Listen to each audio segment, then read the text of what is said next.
Hello. Yeah, it started. Alright, it's starting. Like Basic info. I'm just gonna put it on. See. the Harrison Lane. Something different live. Trying to figure out how to do this shit. Because we on one account, it's Harrison Lane. Yeah. How do you spell it on yours? One word. I think so, or just I don't know. Influence settings. Influence settings. I'm influencing. We're influencers. No, I'm not. I'm just a nobody. I do not know. Never assume the position. Never assume the position. You do that. No. On your own time. Yeah. Just gonna do this. Oh, we can see each other now. I can see everything. I can see your asshole. No, I'm That's kidding. horrifying.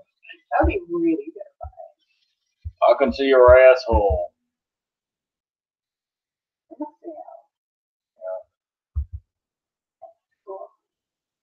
With that. Alright, I got shit here. It's working. Yeah, it's working. Alright, we're gonna get dinner's on the way. Dinner is on the way, and my phone is dying. So is mine. Alright, I'm just gonna turn this off and leave this alone. No one's gonna watch this. No one. This is just like, what's it called? This is just. Well, I'm getting charged. Yeah, she has to get the thing charged. Hello.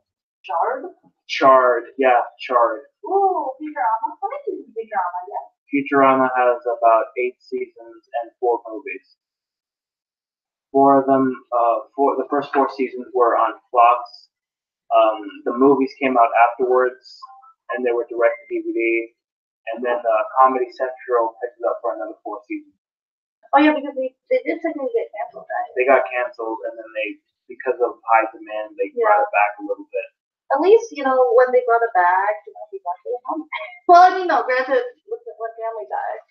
Well, Futurama could have kept going, but I think it was better that, I think any show, I feel like 5 to 8-ish, I think is like, that's your window of opportunity of telling as many stories as you can, because most seasons are what?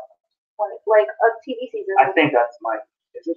I think it's yours. Alright, hold on. I'll be back. Okay. Keep them entertained. How do I keep people entertained if they're not here? But I'm just bringing my hair because I have so much hair. Too much hair.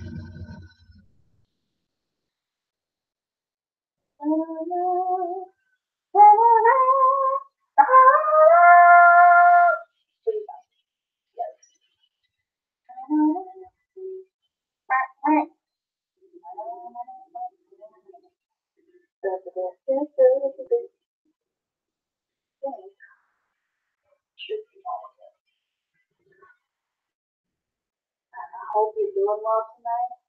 I hope you're not too cold tonight because it's cold. And if you live in Canada, at least you'll know it's cold because Canada doesn't definitely be warm ever in the winter. So I'm just trying to figure out my hair. It's just,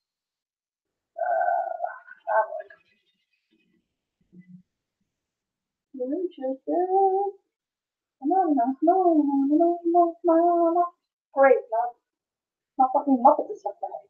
Are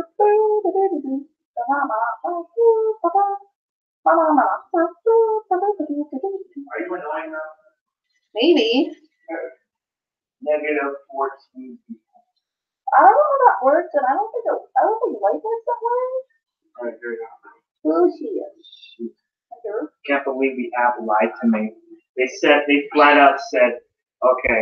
It was an hour. They said an hour. Total? Yeah, an hour, and then they come out. Like half an hour? Maybe they weren't doing much. I don't know.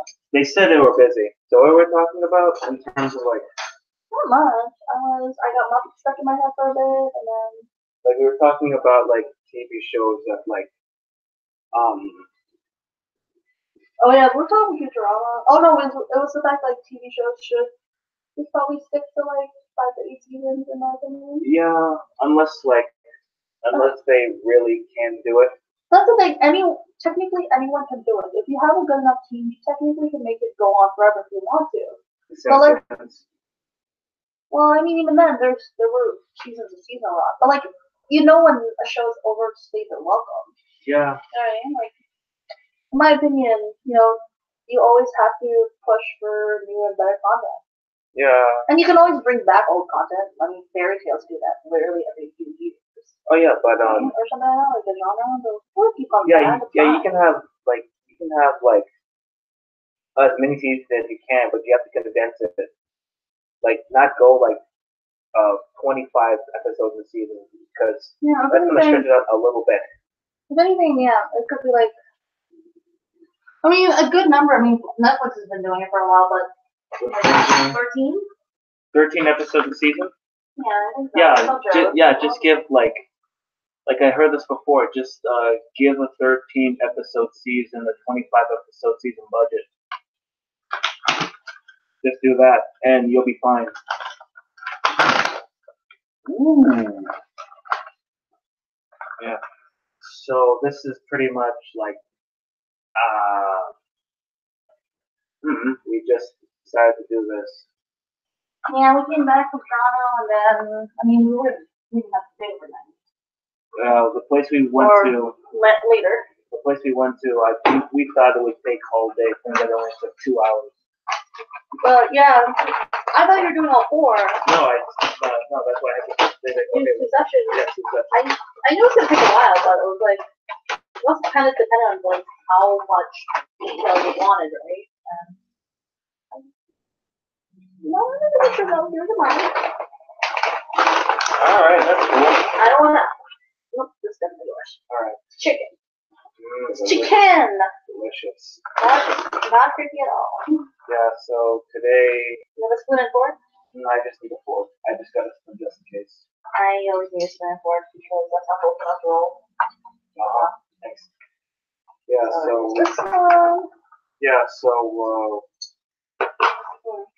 I think about last month, I made an appointment for more tattoos.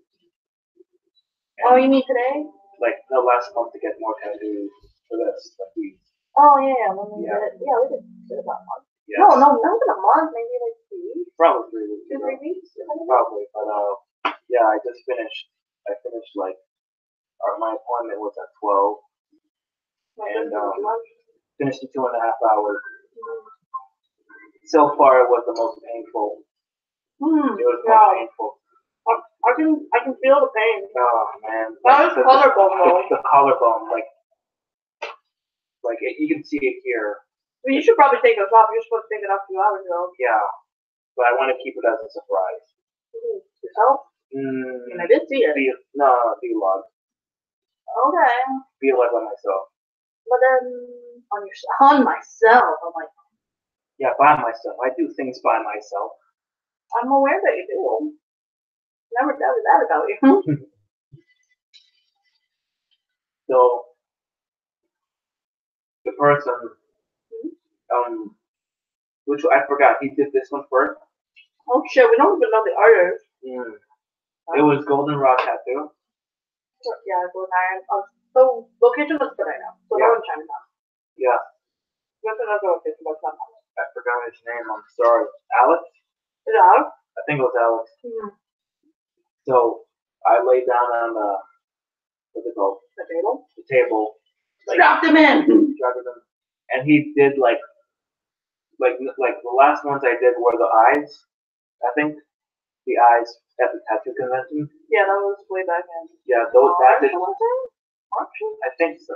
When Ramadan was, so that was like June, July. And these were the ones on my arm, my elbow that I did. They didn't hurt. These ones did, especially the first one. Yeah. Because they were incredibly detailed and they were on collarbone. Like, Go hurt your back too. Look the other half. Oh yeah. I'm gonna get like, yeah, so I'm getting a pattern. I'm not gonna tell you what, I'm getting a pattern. It was gonna be the first. I'm getting a pattern like right here. And I'm gonna get another the same pattern on my back. It's literally gonna hit like these parts of your back. Mm-hmm. That's not gonna be fun. But then again, one more tattoo's fun. I mean, they can be fun, but like, really depends. Unlike my hair, I don't do the tattoos out of spite. I do.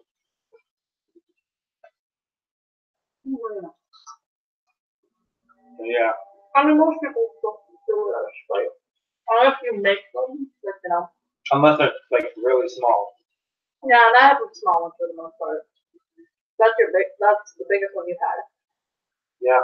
Eventually, I'll get more on my own. Like the same pattern here, I'll get more on my own.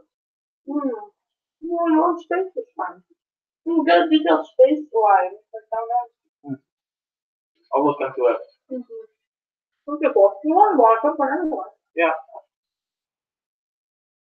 Well.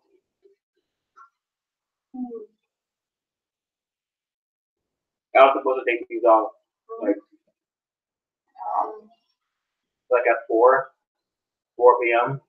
No, 5. Yeah. I didn't end up doing it because we were walking around the mall afterwards. And I'll admit I was a little bit tired because like the adrenaline of getting the tattoo. You lost the adrenaline for the second one. You felt it, right? Like the amount of pain probably by the second one.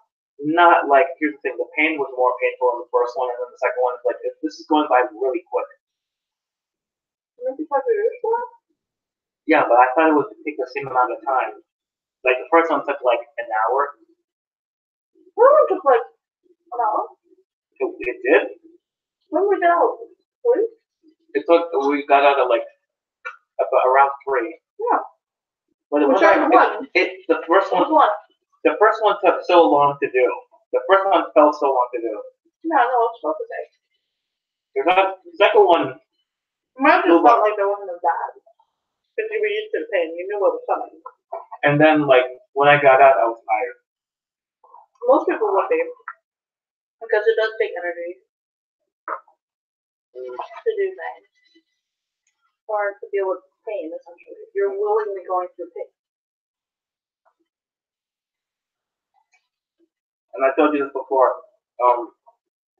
A coworker went up to me and said, "You look like the kind of person who would get a tattoo." And I was like, I was saying, "Did you actually lie?" No, this is before I got my first one ever. She's like, "You seem like the person who would get a tattoo." And like, in my mind, I'm like, "Yeah, okay." And then somehow I talked you into it.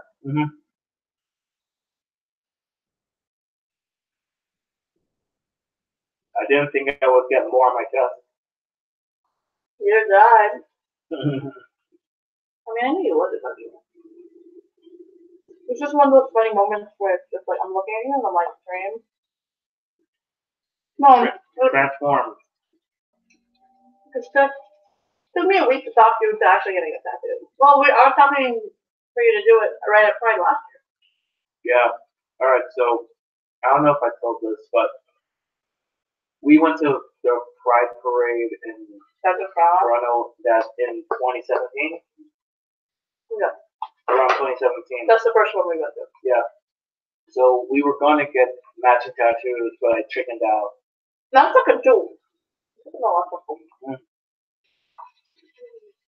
yeah. Here we are. Oh, I got it like a week later. No, yeah. And I was looking at it and I'm like, the small lunar one here. And I was like, this is the only one I'm gonna get. And then jump cut to me like wincing in pain today. I'm just like, if anything, yeah, because initially you were like, no, you liked it. No, you didn't say you didn't want just the one. You did it first a little bit, and you're like, I want the other one now. Like, yeah, I wanted like a symmetrical pattern. Yeah. What happened? Here's the thing. I actually, um, I actually was more scared about the piercings than the tattoos at any point. I don't totally get that because It was a Piercing? needle going through my nose. Like usually, So? I'm not afraid of needles, but when it goes Not into my either. face, Mhm.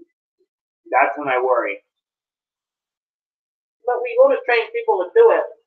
Yeah, but still, that's what I worry. Like, even when I was like in pain right here, I was like, I'm not as scared as I was when I did the piercing.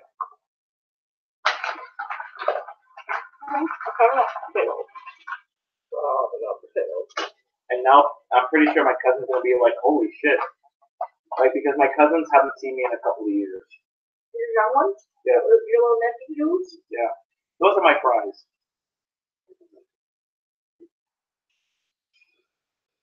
Oh, that's potato. Flowers are not like potatoes. They're potatoes. Those are my fries. Yeah.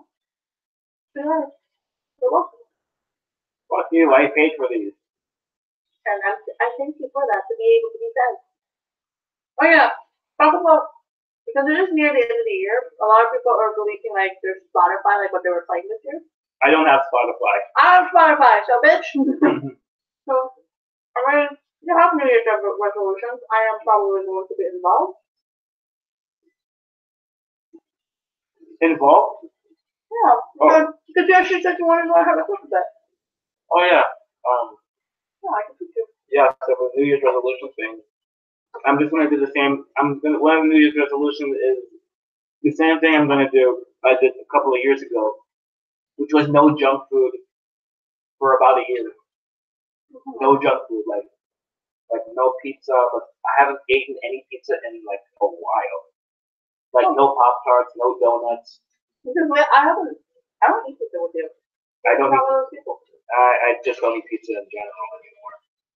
And yeah, so no pizza, no junk food, no soft drinks, so no Coke, no Pepsi, no Sprite, none of that. I don't know, I gotta give that up in general. I don't drink it a lot. Unless it's like in a drink. Like the rum and coke. Oh, no alcohol for me either. Oh, dude. Yep, I barely I'm drink going to it. a bar. I'm going to a bar tomorrow. I can order water. No, fine. Go to water, you little bitch. Yes. Wait, so you want me to, so I'm gonna give up junk food and soft drinks? You're gonna call me a pussy just because I want water at the bar? No, it's not a problem, but I'm like, what a one doing? Oh. Well, it's okay. Yeah, so I have more. I eventually actually wanted to write them down. My New Year's resolution. More? How many rules? Mm-hmm.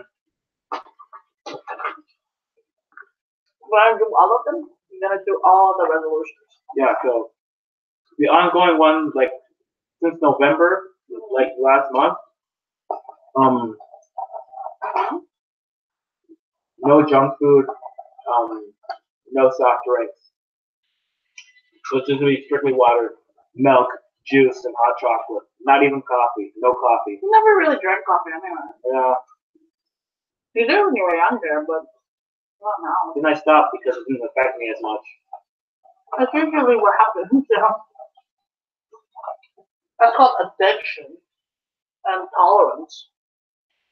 Yeah, so none of that. So yeah. What was my New Year's resolution on? Cocaine? The cocaine? Cocaine? No, you're not doing cocaine. No. I mean, I could. No. It's an addiction that's replacement.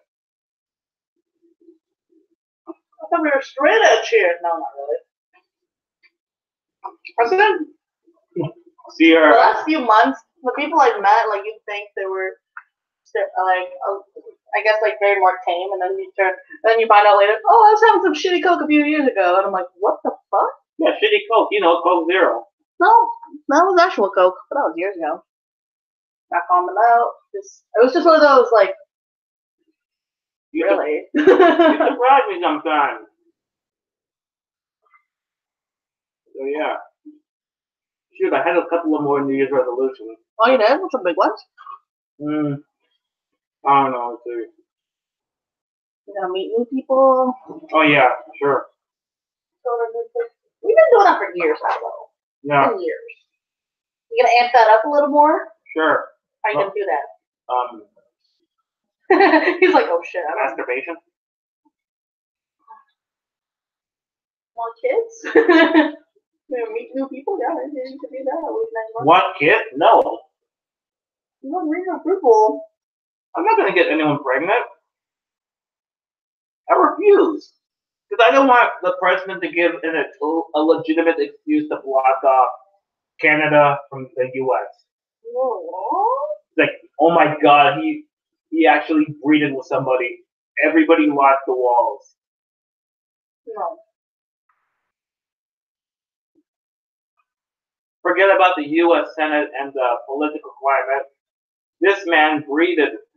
Oh my god. And even Trump, and even the support, even the people who hate him agree. It's like, we love you, Canada, but you have this man breeding. Do you know how much danger that is? It's even more dangerous than our current president giving away the nuclear code. You're fine. If this guy breeds, we're gonna have to bomb Canada again. All right. We didn't do away with the US before, though. Mm. We won, though. That's 2 centuries ago. Mm. I'm gonna sound really. Really what? You seem like Bruce. It's like, nom. Just kind of. Not really. Nom. Well, Yeah, I thought I was getting sick. I thought, like, pretend, like, I was, like, one of my friends might have possibly got me sick, and it just turned out it was just days and days of just not getting enough sleep. Mm. And I think those also caused it. oh, okay. I'm just like, As long as you're better. yeah, I thought it would be, I just need more sleep. Preach. That's not gonna happen once my kids go in January. Goodbye, everybody. Goodbye, my life. Next 3 years.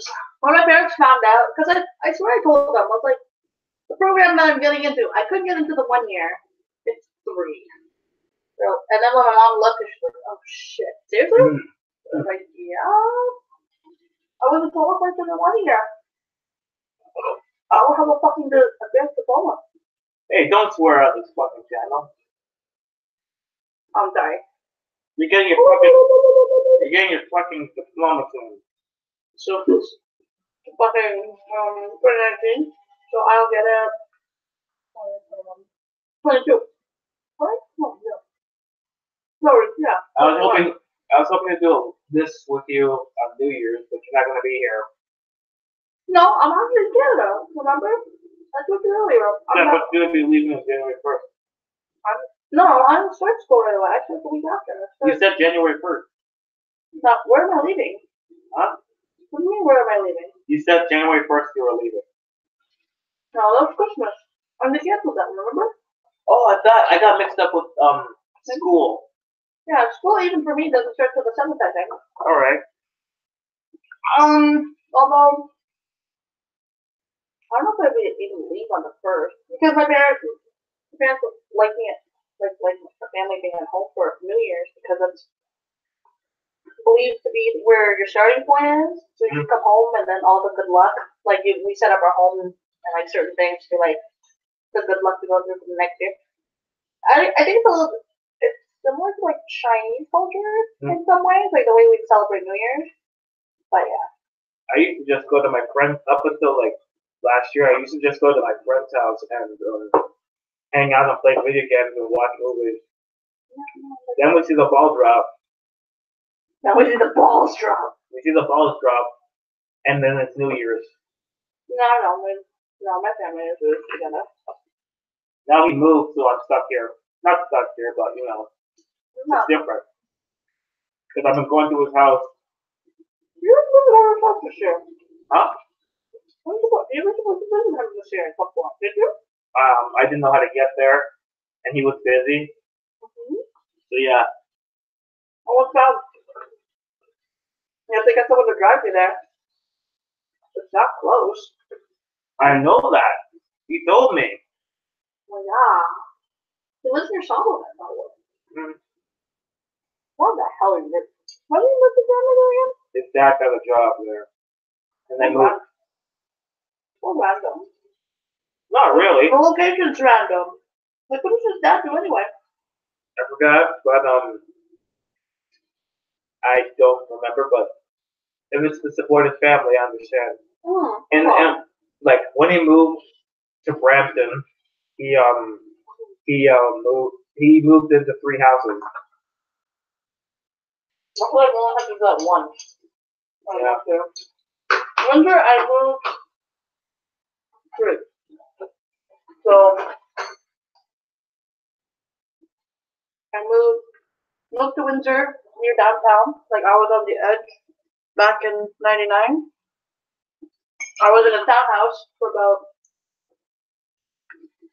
almost 2 years. Mm. So I lived there for a bit. And then when my parents found like a house proper, and my brother was a few months old already, Mm. so we moved up north, part of North Windsor, like Walkerville area, if anybody is from Windsor that knows. So I've lived in that area for about 6 years. Well, no, I was there for 7, so 5 years ish or so. And then for 6 months before I moved to Brampton, I lived in another townhouse for about 6 months. And then I also found out the person that we're attached to was this dude's best friend. You're older than me. And because I was like, that kid annoyed the shit out of me. Like he kind of bullied me, and then I punched him, and I was like, no. Then I found out his best friend was living next to me, and then he was a nice black kid. There wasn't a lot of black people. There's not a lot of black people in there. Mm-hmm. And then you come to Brampton, and they're like, they're everywhere. I mean, that was a culture shock in itself. Like I wasn't used to that.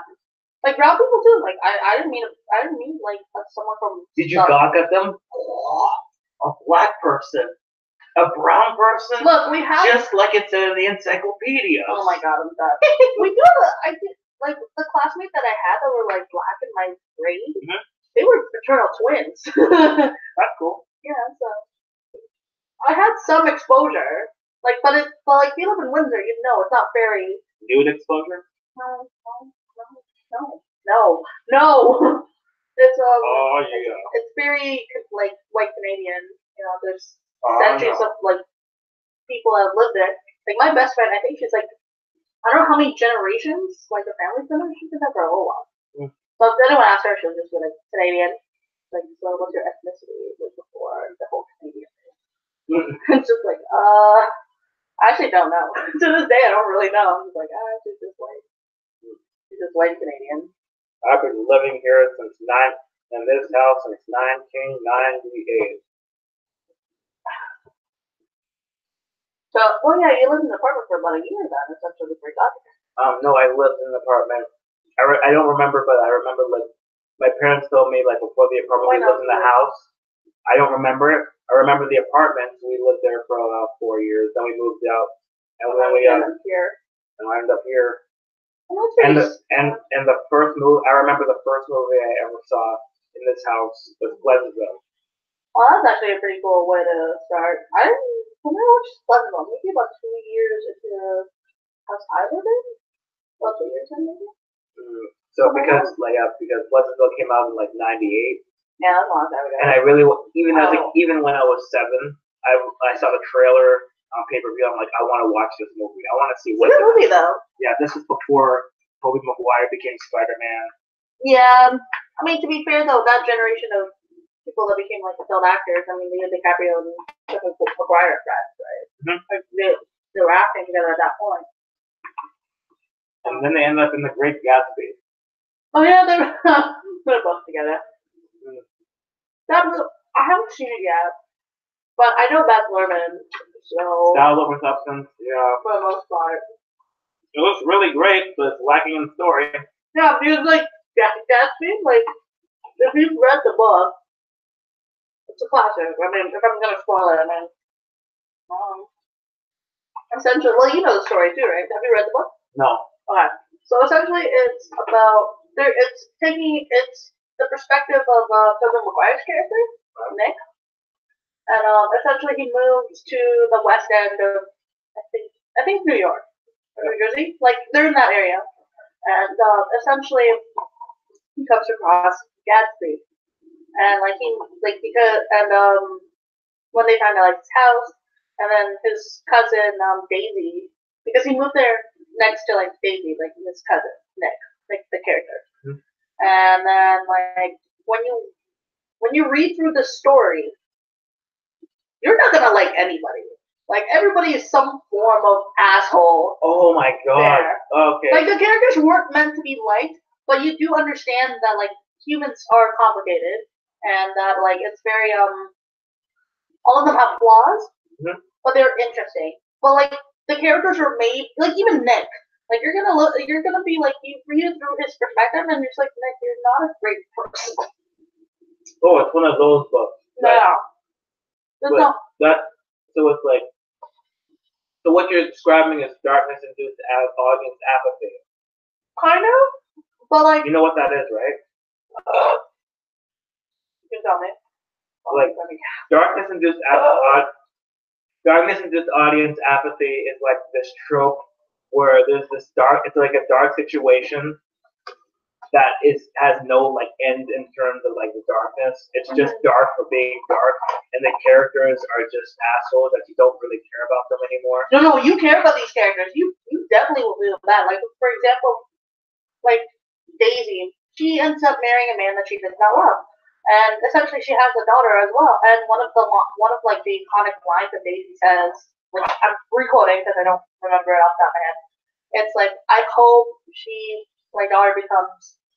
Like, I hope she's ignorant. I hope she's just, like, you know, a beautiful girl that ends up like finding a rich man and being happy that way.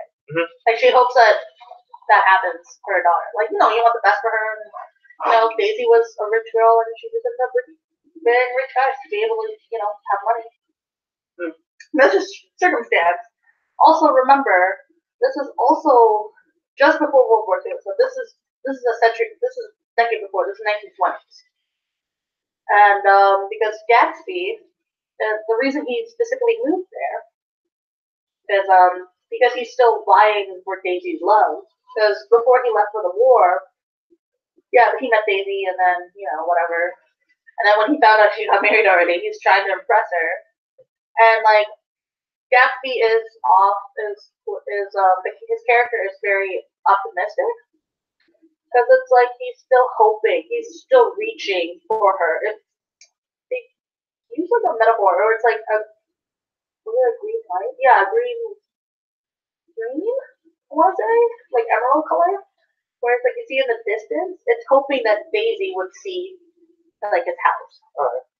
And then that's what happened. And it's just like, it's kind of like a Hamlet situation, where it's like, dude, you're crazy. Like, why would you think she'd notice you? She's already married and shit. Like, yeah, but like, she's not gonna marry you. Like, even if he's new money, the guy that Daisy ends up marrying is old money, and it's just like, what makes you think that she's gonna leave like her husband, right? Yeah. And it's kind of like this stupid, like, why would you go through so much trouble, and like, why are you such an optimist about it, So similar to Macbeth, where it's like, you're kind of crazy. I think you're just seeing your dad's ghost, and you're just going nuts. You're a teenager, like whatever. Go away. For the love of God, get off the drugs. Yeah, so it's similar to that. But if you've read the original book, like you'll know. I think I've watched a little bit of the Gatsby. I would have read the book, but you spoiled everything for me. Yeah, a little bit, but it's not completely. It's fine. I have a ton of books I have to read. It's an old book. No, when you read it, like, I haven't spoiled everything. I've given you the location. I've given you like. All right, but it's an enjoyable read. It's like it does challenge you to kind of like look closer at the original book cover. Oh yeah, the original. That and like I guess the complicate like what the 20s were like, and kind of like the circumstances. It seemed like it was like of its time. Mm-hmm. It's kind of it's what you're saying is it's kind of its time, and like today you're gonna think, holy shit, this is what happened. We've changed beyond that. Oh no, most of it. No, I think like the human condition, and like what people do to be able to sustain themselves, to be able to see like the aftermath of like this certain decisions you've made. Yeah. You've seen that, and I think it still relates to today, and it's just a different time period. Like I think most people, I never claimed to be a nice person. I'm like like I'm not the nicest person, but I try my best to be. It's kind of just those challenges. Because, like, if you've read through the book, you're just going to be like, I fucking hate everybody here. Yeah. But, like, you also kind of feel empathy for them. Because, like, certain circumstances, especially in that time period, like, you're a woman there, you're done. Like, like, not a lot of women can, like, sustain themselves money-wise. Like, so this book is really dark in some places? It does go dark in certain places. But I think it's more, if it wasn't necessarily from Nick's perspective, because he does kind of like, it puts his, like, perspective, right? Mm-hmm. Not like, you get like an objective kind of like view of everything, because you're getting his side of it. But I think by the end of it, you do make your own conclusions, and you're like, but it depends, though. Wait, was this like school reading? I did. In school, I think we were supposed to read it. I've never ended up reading it. I ended up reading it on my own. Okay. But it was like in school, yeah. I think some classes had to do it. I just wasn't one of them. Like I never did that, but for most schools it was Charlie and the Chocolate Factory. Actually, this is for high school. Gatsby's for high school. Because in a way I thought like The Great Gatsby would be read in elementary school, like in grade 6 or 7, because that's when we're maturing a little bit, and we can actually we didn't read that till like high school. Yeah, but I never read The Great Gatsby. I never watched the movie, mostly because I watched a little bit of it. Mostly because I kind of got burned because of the Romeo and Juliet movie he did. Oh my god, I'm not gonna lie. If you're gonna modernize something, it's fine. Do it with the speech too. Yeah, because it makes more sense. Because like, your brain can't comprehend that. Because that movie came out in like 98 or 97. Romeo plus Juliet? Yeah. I think so. And then 2 years later, 10 Things I Hate About You came out in and it was based off Taming of the Shrew. Yeah. Yeah, and it's not a great movie, but I remember that movie being not half bad. It's not terrible, but at least they updated everything, and you can follow. It's pretty much a modern day retelling, like you should probably do, and it's not half bad. But if you keep the text of the original, like the original play, like the full Shakespeare, it's not going to work because like some of the things aren't going to make sense in modern day, like. Yeah. And even worse, the next year, the year after that, the movie O, that was based on Othello. Oh shit! I know the movie. I haven't seen it. I was gonna see it. I borrowed it from the library like a few years ago. But I was like, because I ended up watching the last 15 minutes, and it was intense, and I was like, oh god. Did you actually read Othello when you were in high school? I actually never read it. I actually never read it. Yeah, I haven't read it either. Because the only Shakespeare stuff I've read, because I've also Beth was my first, because when I was learning theater, like I went to a theater class. That was at the end of it, we ended up doing a whole Macbeth play with the characters we had, and then Romeo and Juliet. I was like, you guys are dumb, so dumb. The characters. I know, so dumb. Well, I get why, but it's still one of those moments where it's like humans are just so dumb. I get it, and then when you read it, you were a freshman, you're like high school, and you're like, but even me as a freshman, I'm like, yeah. Why would you do that? You know what I mean? Like, I think even when I was a kid, I thought it was overrated. I kind of knew the story back in the day, and it went, well, that's fun. Why would you do that? Again, they're young teens, No. Technically, Juliet was kind of the early. She was like 13. I think Romeo was like almost 20. Yeah, that's technically if you're gonna cast it properly. But remember, with the time period where like Romeo and Juliet took place at this point, that's quite normal. Yeah. But when you realize, looking like, back, it's like holy shit. you gotta fucked up.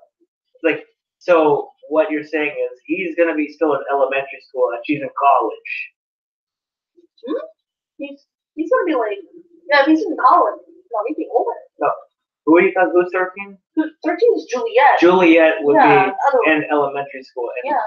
Romeo will be in college.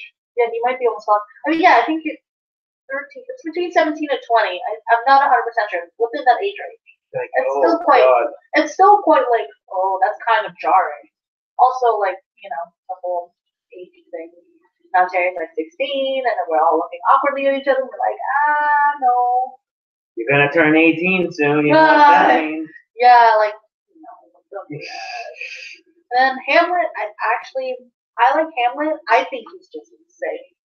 Like, like when people argue, it's like, is he being insane for seeing this ghost, like the supernatural aspect of that play, or you're just like, he's just angsty. I think he's done too many drugs or something. And what was the drug of choice? Opium? Probably in that time period, probably. Yeah, he's probably pretty mad. But also remember, he's also a teenager at that point. I think Hamlet's, I want to say he's like 15ish, something like that. So what you're saying is Shakespeare pretty much wrote every teenager as insane. And I mean, I don't know. Just in that case with Romeo and Juliet, obviously the age gap won't make sense to us. But like Hamlet, because the argument essentially, as you're reading the play, you're like, is this boy just seeing that ghost? Like, is ghost real? Or he losing it? And it's just his consciousness being like, trying to wrap around like his dad's death and dealing with the fact that, the mom got a new husband, and then, the whole relationship and all that. It's just too much. Personally, I think Hamlet was just seeing the ghost, like it's not a real ghost. Like I feel like it's just him trying to process. There's no supernatural element in my opinion. I only knew through Hamlet because of the Simpsons Hamlet episode. Like that perfectly, so that kind of summed it up. I'm like, well, okay. Like I don't really need to read the book. I mean, the book is probably expanded upon. Yeah. But the only Hamlet movie that I want to see is the one with Arnold Schwarzenegger. Sure, why not? When did that movie come out? Years ago. The Hamlet movie with Arnold Schwarzenegger? I thought it was like years ago. Okay, so here's the I don't remember. Okay, so here's the thing. It's not an act. It's a movie within a movie, and it's a movie called Last Action Hero, where it's about this kid who actually has this magic ticket, and he goes to see this Arnold Schwarzenegger movie, but like Arnold Schwarzenegger's character is named Jack Slater, I think, and he goes, and because of this magic ticket, he goes into the movie.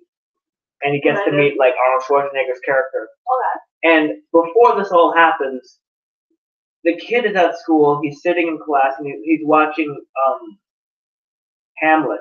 So I think Laurence Olivier. Okay. He was watching it and he's like, "This is so boring," and then he just makes up his own shit, like Arnold Schwarzenegger as Hamlet. Oh my god. And he's just gunning everybody down, like.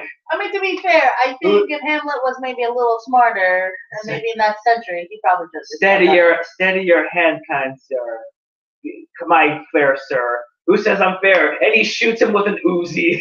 Oh god. To be or not to be? Not to be. And then there's a big explosion behind him. Oh my god. I mean, that's a pretty fun way to kind of do Hamlet. I actually, you know what? Like it came out in '97. The movie Last Action Hero is not that great. Yeah. It's a polarizing as hell movie because a lot of people like it, but a lot of people don't like it because for the same reason, because it's too meta and it's just a little. It goes sometimes. It just the runtime kills it a couple of times because there's some scenes where it could have been cut out. Mm-hmm. Like there's the scene where the kid is about to leave his house. Mm-hmm. For the movie, and you would think like the next like scene would be him running to the movie theater to see the movie. Okay. But just when he closes the front door, all you hear is a crash, and he comes back in, and it's like all you see is this guy just pull out a knife in front of his ear in his house, and he just throws shit all over the place while this kid is being handcuffed to something, and it just as far as I know, it goes nowhere. It's like, what the hell is this scene? Like, why is there a mugging scene in the middle of this? I know he lives in a dangerous neighborhood, but but you could have established something that didn't take 3 minutes. Yeah. Well, I think after Hamlet, no, I think the closest thing, 12th Night, and the closest thing to 12th Night I've seen is Shoes. And I like that movie. It's probably really dated. It's probably really dated. It's really dated. Like, it's really dated. I remember but liking like, it. It's still fun. I remember it's liking not a terrible movie. I remember liking it because Amanda Bynes was in it. Yeah, Amanda Bynes is really great in that one. And then that's literally how, like... Oh, and actually she actually was in 2 fairy tale retellings. Yeah, I don't remember the other one. I remember she's in Sydney White. There you go. Sydney That White. also came around within that few years. And I actually watched that movie more than She's the Man. Because What's the retelling for that one? Snow White and the Swift. Yeah, just one of those, like, it didn't process. Like, what? Actually, that's kind of where my what's it called? My like for fairy tale retelling comes from. I definitely like fairy tale retelling that movie, because I'm like, I remember reading the review of that movie. Like, it was a mixed review. It was like Snow White and the Seven Dwarfs in modern day retelling. I'm like, well, I want to watch this. It has Amanda Bynes, a couple of good jokes, and I kind of like. I remember thinking it was okay. There are some parts where I didn't like, but I'm like, I'll watch this again. I never watched She's a Man more than once. It was definitely. I watched like I don't know. I definitely related to that a little more. I watched the first 2/3 and then I stopped. Not because I didn't think it was bad, it's because I was so tensed up to what was going to happen. I'm like, I can't do this. I have to change. Which is odd because I'd never done this with a horror movie. I just did it with a comedy, a subpar comedy, and I was like, this is too intense. I gotta watch something else. It's fun. I like the movie personally. Probably really did. Yeah. I like it. That, 12th Night. And then the last one I've read, Shakespeare-wise, is Midnight Summer Dream. Reading that, I thought I wouldn't like it because I've seen interpretations, and I didn't think I did like the Proud Family interpretation of that one. Proud Family did Romeo and Juliet. That's the only time I've enjoyed it. I swear Proud Family also did 12th Night, but I don't think so. I don't remember. We'll get back to the Proud Family. Keep going. So I remember reading. I actually read Midsummer Night's Dream, and it's just like it's one of those comedies. Yeah, I think that's the only comedy I read that was Shakespeare that I actually read. And I barely remember, except Romeo and Juliet. I barely remember. I think that's fun. Like if you actually read it and you get the translation and stuff. You have to admit Shakespeare's kind of funny. But he's also the same guy that made words technically that don't exist. And it's the equivalent of people making slang. That's why it's called Shakespearean, because nobody actually necessarily talks like that. And then in the future, with the slang that came from this year and then 10 years previous, no one's gonna talk like that anymore. Yeah. So it's perfectly in order to drop words from everybody's vernacular. Yeah, or vocabulary. English is gonna change all. Any language, every single generation, everyone's gonna talk a little weird. Yeah. I don't know that. I don't understand people who are 5 years younger than me. I was starting to feel old even when I was in high school. Like, what the hell is this type of music? You'll find that. I think. Like Soldier Boy. I'm like, what the hell is this? That was okay. That was just fun. I think growing older, despite the fact we shouldn't feel that old. We're only in our 20s. Yeah, but here's the thing. when I was in high school, I just started going backwards in music. Like everybody goes into like everybody. A lot of people Everybody I likes knew, a certain aesthetic more than. a lot of people I knew just listened to the popular things. I just needed to like. I'm like, this is really overplayed. I got to go back to like the last decade to see what's going on.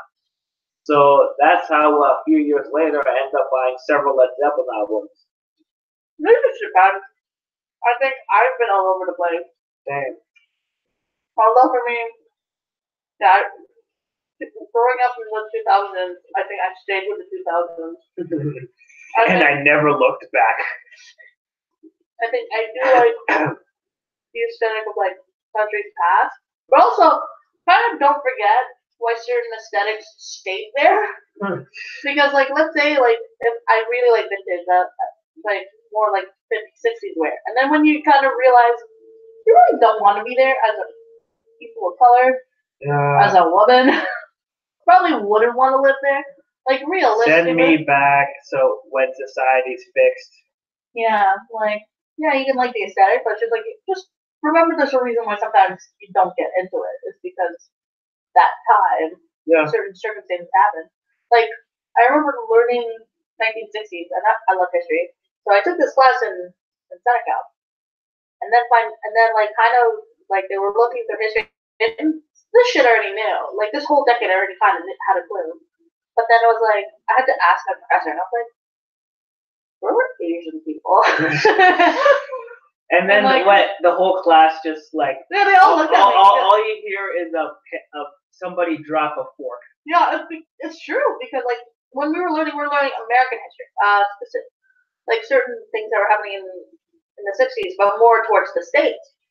And like back in the day, there was a lot of shit that happened. Like this is just the base. It's like the whole world, like World War II, suffrage, civil rights, and like you kind of have to look. I get why black people were very, like, they really want to be even. And then it's just one of those weird, like, at least in America, unless, like, maybe I just know the mainstream, like, I might have to look outside, like, normal textbooks to look for it, but it's just, like, you look at pictures, and it's just black and white people, and, like, the next majority is, like, fucking Latino people, if that's anything. Like, technically, in the States, you learn Spanish. It's not an official language, but like if you look through American signs, it'll be English and then it'll be Spanish. There's just a lot of Latino people like, where the fuck were they? And that's a thing that nobody wants to answer. And then also like at that point, one of the big things that are happening to Asian people was like Japan, like Japanese people of Japanese descent in America were getting put into internment camps equivalent, essentially. Yeah. So it's kind of just like, where the hell were we? We took a picture of us at some point, right? We didn't exist, right? It's not like we just fucking popped up. Like, no, you were photoshopped out. We had to Photoshop you out. Yeah, it was just, yeah, but he never answered. He was like, no, I'm serious. And I was like, have you never thought, like, I don't know. I don't know. I don't think about things. I'm a teacher. Yeah, it's just one of those weird, like where are we? I don't know. I wasn't there. There either, but you got your civil rights happen. Good job, you. Good job, you. I mean, it's just like awkward. Like, yay. Okay. I mean, your Black History Month was sorely placed though. 28 days. Only 28 days. Specifically like my sister. No, I'm technically not considered Pacific Asian anymore. Mm. But I think Asians like in May or June. I think we'll celebrate that month for us. Yeah. Roughly.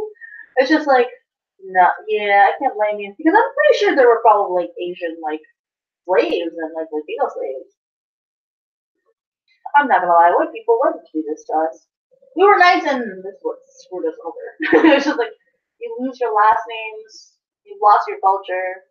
I mean that happened to everybody. It happened to both of us in some form.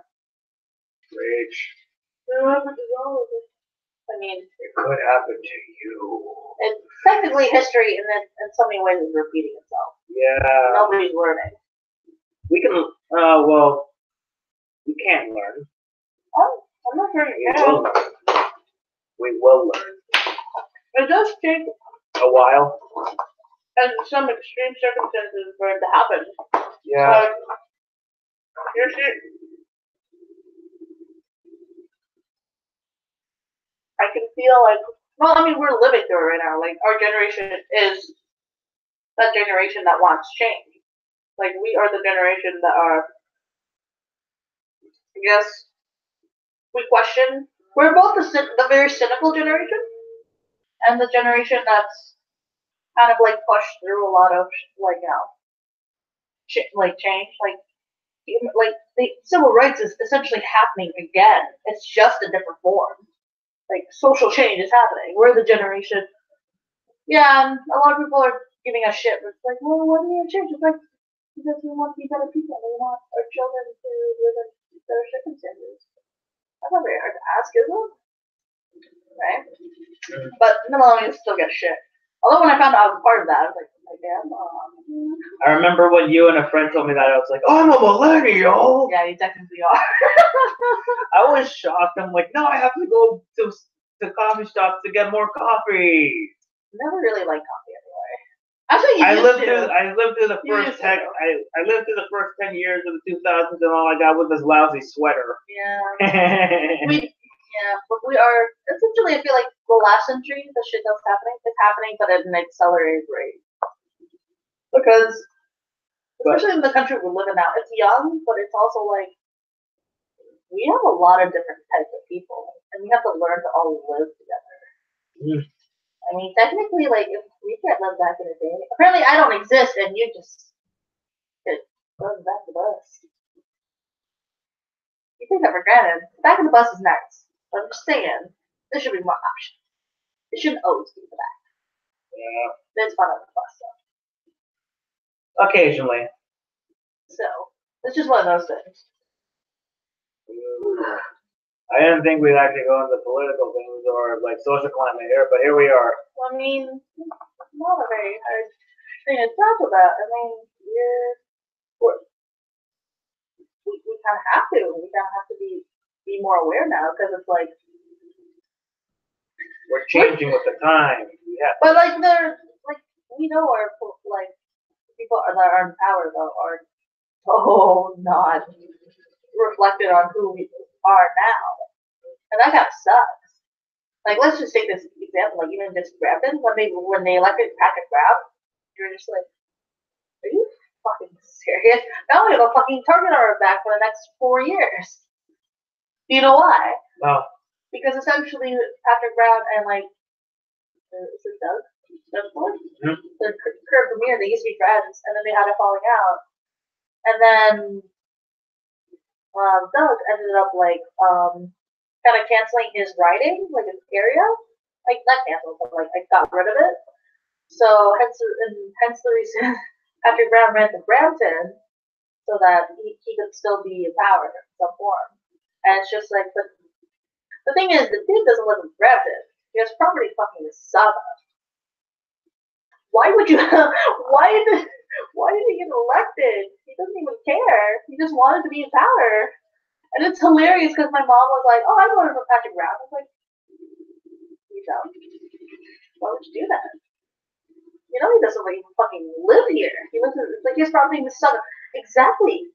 Why would you like well the other candidates doing great? I'm like, there's more than 2 candidates. We're not in the States. We have a multiple like party system here, which could be very disadvantageous because like so many choices sometimes. But like just 2 is not great. So thanks a lot. Now Brampton got screwed over the next few years, and we're already feeling it. They just canceled University of Brampton. Not that we needed a university. Who the fuck needs a university in fucking Brampton? I didn't. Okay, you know what? To be fair, I didn't even know there was a university in Brampton until now. Okay, so essentially I don't know how long it was, a few years, but like they're proposing a University of Brampton, and then I think earlier this year or like last year, I don't remember, they proposed like 3 locations to house University of Brampton so they can start building.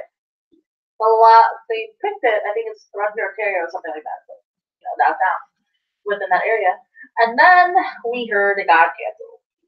And I'm just like, not that we needed it. I'm not gonna lie. That'd be great for money wise. Because it seemed like a good idea at the time. But it's also Brampton. Like Brampton is still a very developing city. But we don't need it. We go other places for college and university. Yeah, like I get. Nobody wants to go to college in Brampton. In Brampton. It's very people want to go away from college to get away from Brampton. Literally, anybody that lives in Brampton long enough if anywhere in Toronto, they look at us like, we run for Brampton. Like Brampton people from Brampton are running. They're like, nah, we get out of here. And not saying that Brampton is a bad town. It really isn't.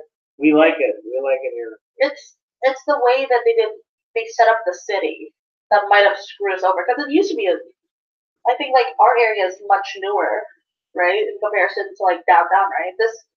Before Queen, within our area, we go south, it's Queen. That was Highway 7 for the longest time before it became Queen, became Brampton. It kept going down, going east.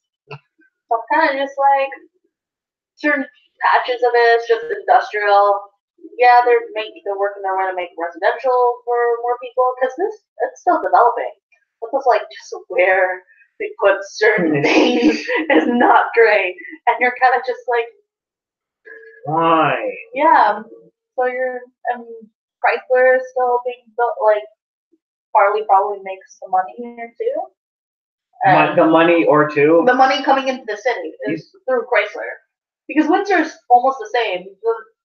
If you live in Windsor, a lot of people know the people that the money. The reason Windsor is still a city, it's not a dying city. It kind of is, but it's not bankrupt. It's not when Detroit became bankrupt. It's because of Chrysler, the Windsor plant, and the casino that's in downtown. It's on Riverside. So here it's just partly Chrysler.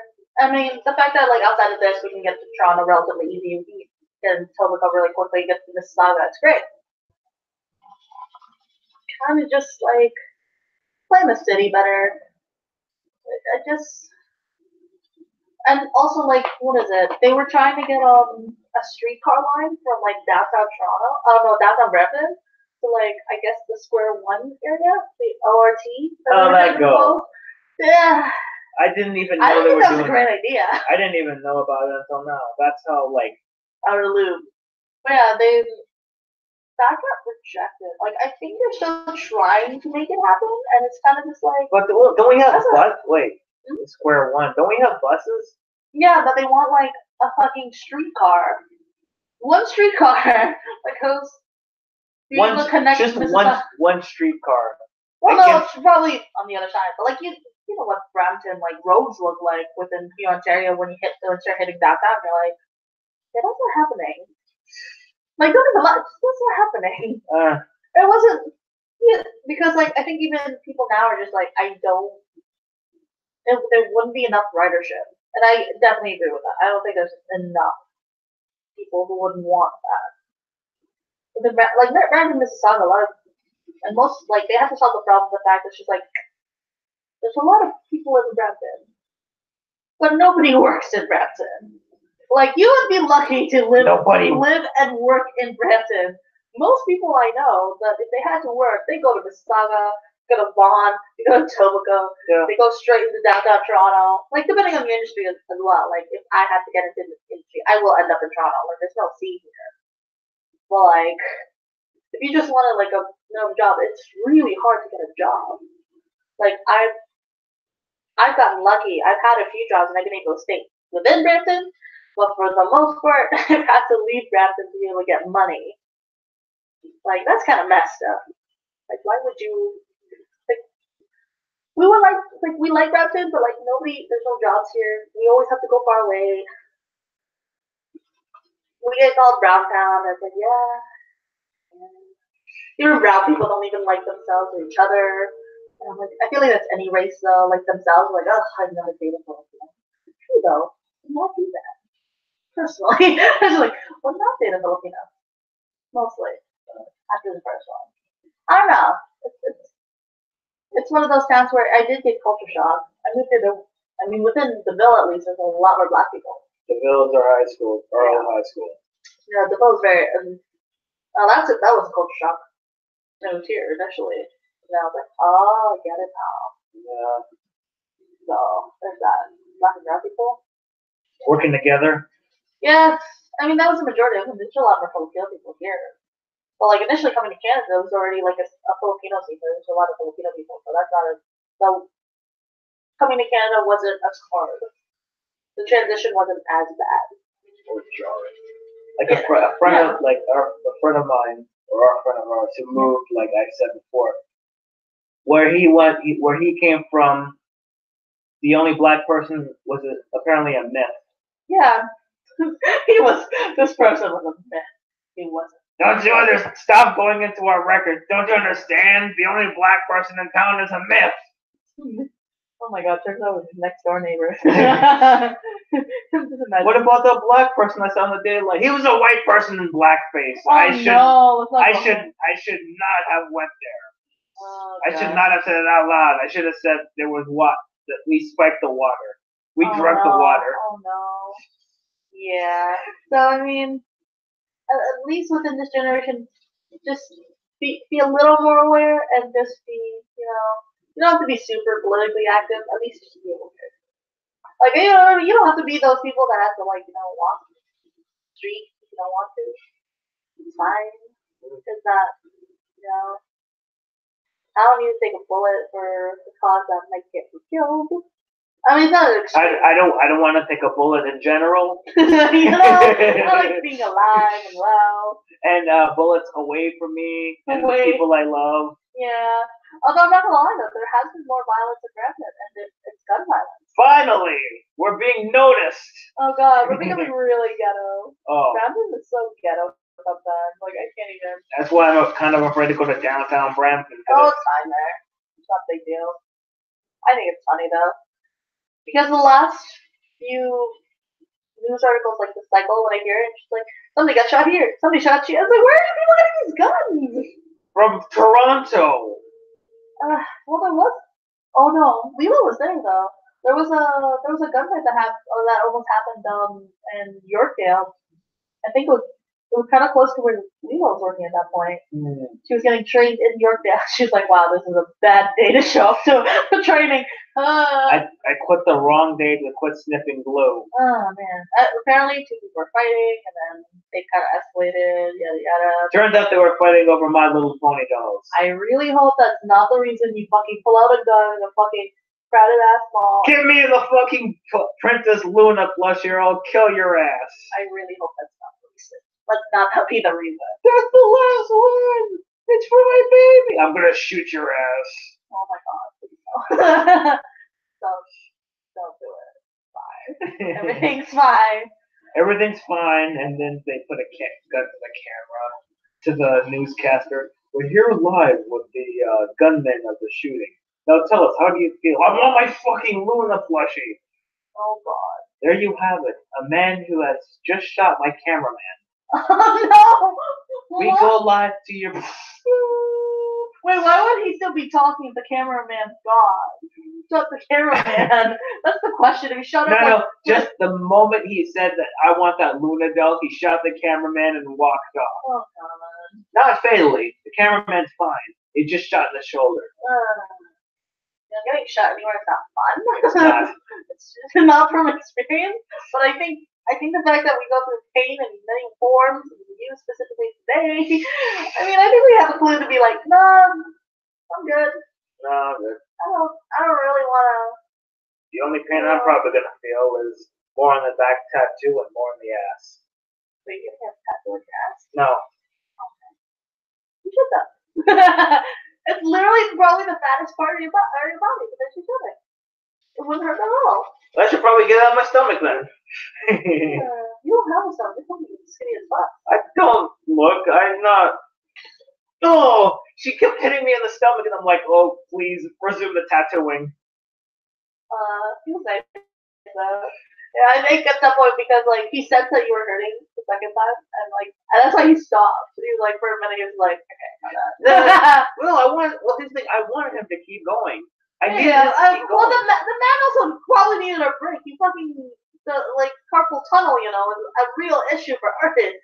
Visual artists, they need a break. I know, It's a but gun. It's a tattoo I gun. know, but I thought it's not because of my I could have handled the pain. Like I handled it without taking a break the first time. Yeah, he doesn't really take a break like the first time too. Like man was on you, although he was fine. We didn't talk too much. We did relate on anime level and the fact that there was what was that? I was showing well, no, you mentioned that Snoop Dogg made like a gospel album.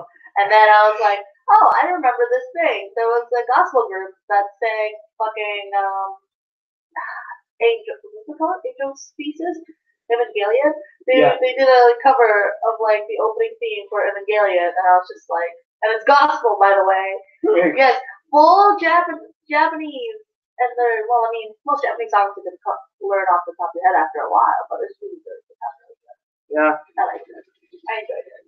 Yeah. And it was like, that's actually really good. Like, yeah, they fucking tour. Like, I think they were in Japan before. They go to fucking Europe and shit. And all I could think was Snoop Dogg made a gospel album, and I didn't know about it until today.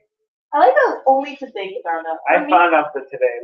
I understood the reggae album. I understood when he made the reggae album. I totally understand because some hip hop artists do delve into the reggae tone or the reggae, reggae genre, like reggae or dancehall or whatever.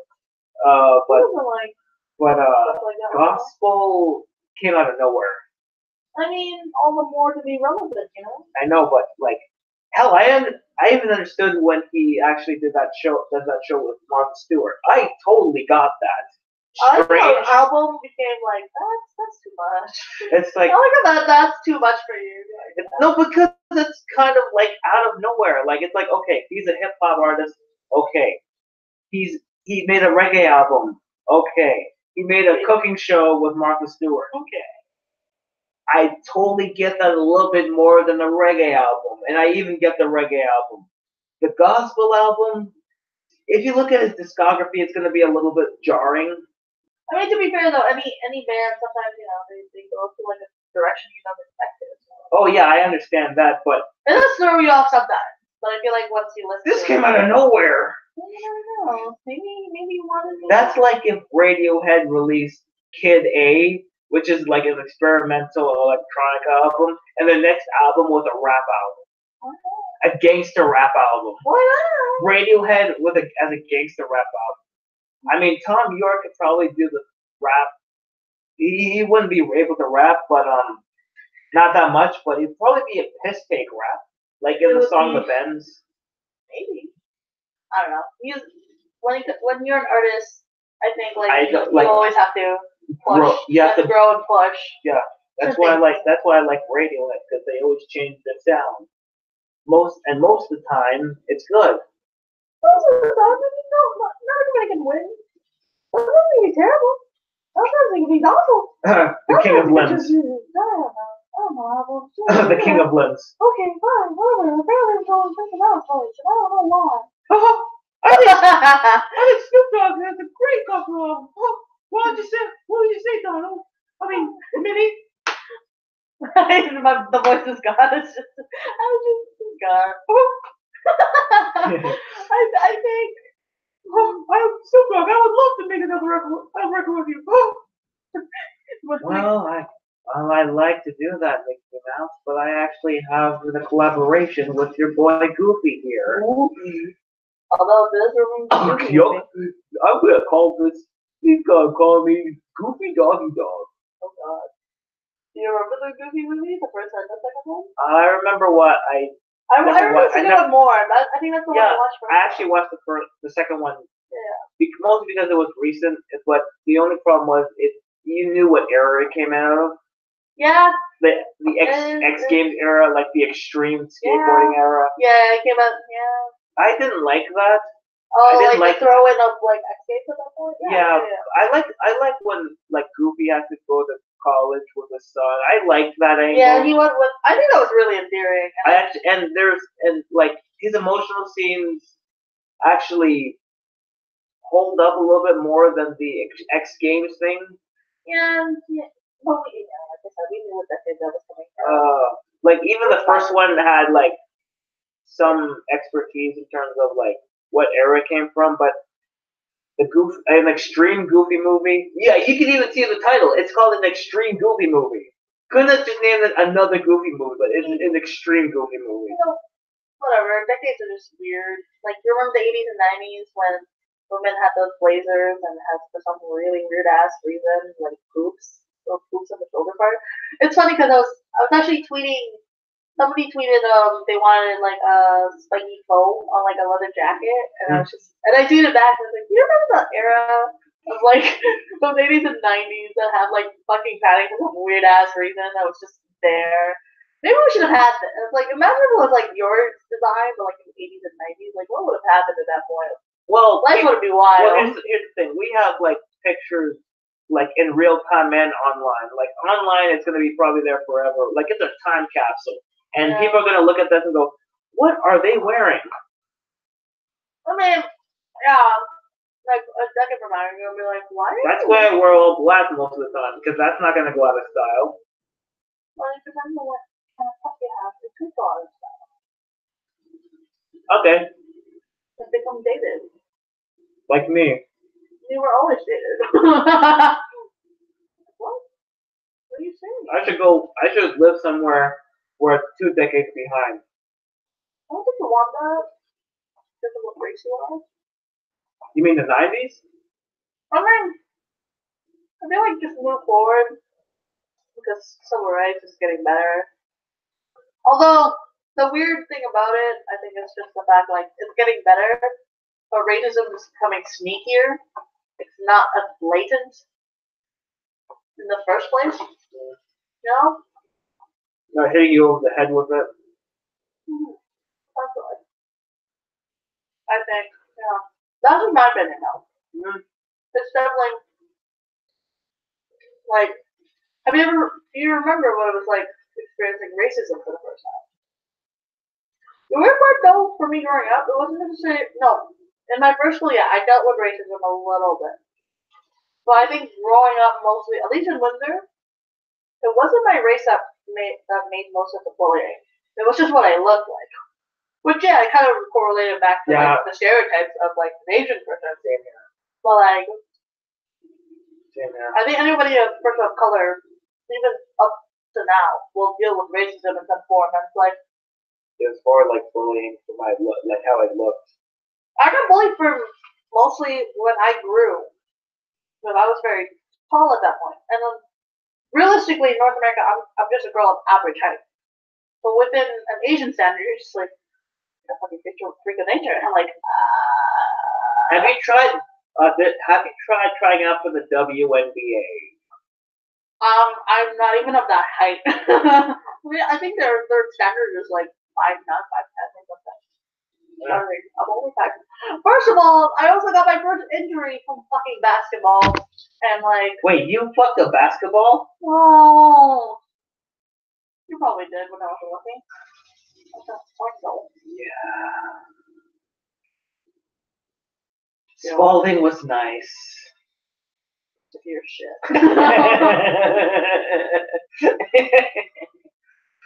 I'm sick of your shit. Stop it. Well, yeah, but I thought I experienced my first sense of racism because I had somebody in my class called me laryngitis, and I was pissed off, but I didn't know what it meant. And then years later, I found out what it meant. I'm like, I would have beat the shit out of myself. Because laryngitis means fat. I would have been calling myself laryngitis too. Because even back then, I didn't like my voice. Yeah, like I understand why he made fun of me. Yeah, because my voice, like I just want to say, it's not a good thing, but when he called me laryngitis, I didn't get it, but now I do. And I would have been right there with you making fun of me. Because my voice, I still don't like my voice. I don't know how I think most people don't. Like, even when I edit, I'm like, oh god, my voice is like that. Because whatever the player, the audio is saying back at you, that's the accurate sound. Because you're hearing it, they're a few decibels lower. Oh no, the actual voice is a few decibels lower than it actually is. Deeper, more bass. You're hearing it differently in your head. So. Oh well. To be fair though, nobody likes each other, but people really like making fun of each other, pulling each other down. That's what you learn about. I don't make fun of other people that much. I just make fun of myself. Well, like think about it. For the most part, minus maybe if you have some weird top lives, most people like making fun of each other, but nobody actually likes themselves. And I think that should be a lesson that we learn real early. Yeah, that's why I'm so jealous about a lot of people. You're dumb when you send that tweet. Yeah. Which one? That tweet specifically. Oh yeah, that one. I replied to that one. I was like, "You're dumb. That means people would be jealous of you too." And jealousy. No one's gonna be jealous of me. I don't know that. That you just did. You put salt all over my favorite hat. One hat out of 4 I have. This is my favorite hat until I put this one in the wash. Take out this pin here, and then I'm gonna put this pin on the next same hat, and that's gonna become my favorite hat. Stop sprinkling salt all over me, even though I don't have any salt in my hand, or crumbs, or sprinkles, or whatever. To be fair though, I was making truffles earlier. And I tried. I think your hands are warmer than mine, and you kept like rolling it for too long, and that's probably why. I should have just did this. No, that was just. I need balls. Not fucking tubes. No, not fucking tubes. Not medium-sized tubes, just balls. You just need balls.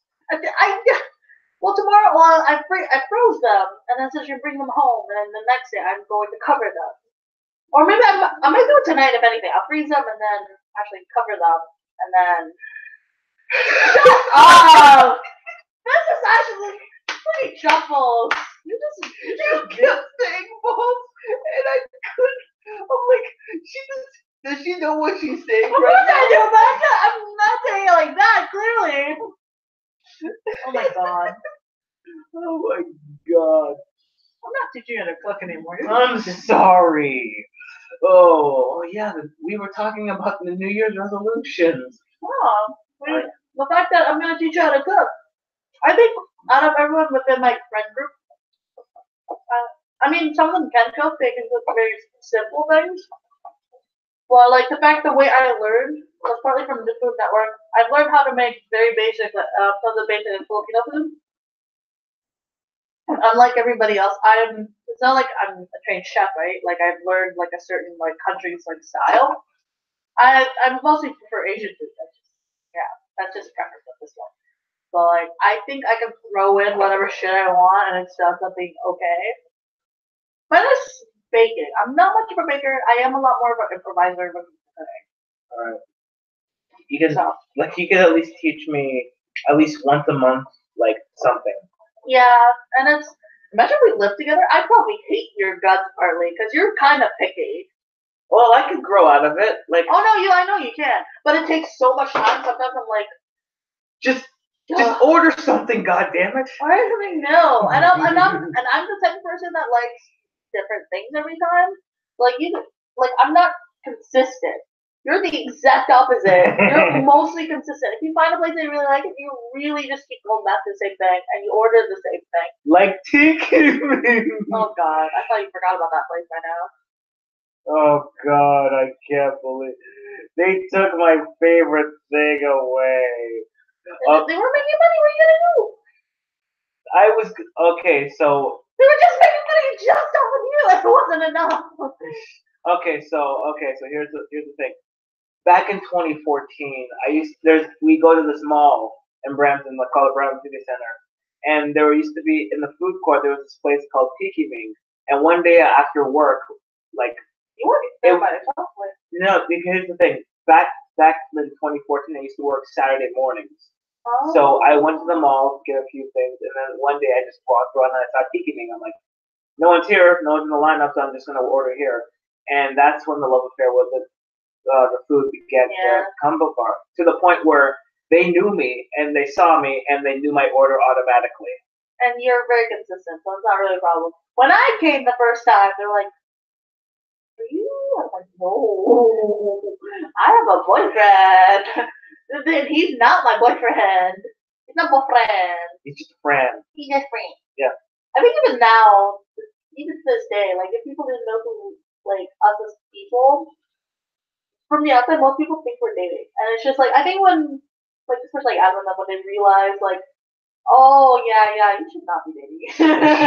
You're like brother and sister. We're we're platonic. Yeah, we've been for like a really long time. Although like I guess this typical things like I guess sometimes we do does come off as coupling. Like I don't know. When we hold hands, we've been doing that since high school. Yeah. People thought that was a little weird, but so you're not dating. No. No? No. He's missed that window if that was the case. That was a long ago. I don't really. Whatever window it was, I didn't really miss it. It's more like I was like. You ignored it? Oh, I kind of. Well, it's not because of you. It's because of other things. Just like. First of all, I had a girlfriend. You did have a girlfriend. That girlfriend hated my guts. Because I hanged out with her more than she did. And here's the thing. This was during the time where I was figuring some things out. It's not. Here's the thing. It's totally not her fault that she was angry, especially at me. That was justified. That was definitely justified. Because here's the thing. She talked to me. She actually attempted to like get everything in order, like talk to me, like figure things out. She did everything, and I was like, I had other stuff going on in my head. Like she asked me out, and I said yes, not knowing what I was. You were gonna throw yourself into. Not throw, because again I had other things in my head, and I didn't know what to do. Yeah. And so we slowly drifted apart, and she's probably found someone who will treat her with respect, and I totally get why she didn't she. Yeah. So everything in our relationship. Young. Yeah, I was young. Again, I was no excuse. Like I was older. I was the older one by 2 years. Yeah, but it's also one of those like, girl, you should have sensed the fact that he was just not into you. And I was figuring myself out. Yeah, like I feel like if you had that conversation, maybe that would have been different. But it was also like you could tell. Like I don't need to be your fucking girlfriend to be like, I ain't into me, man. Also I was figuring myself out. Like she was the first person I told about my sexuality.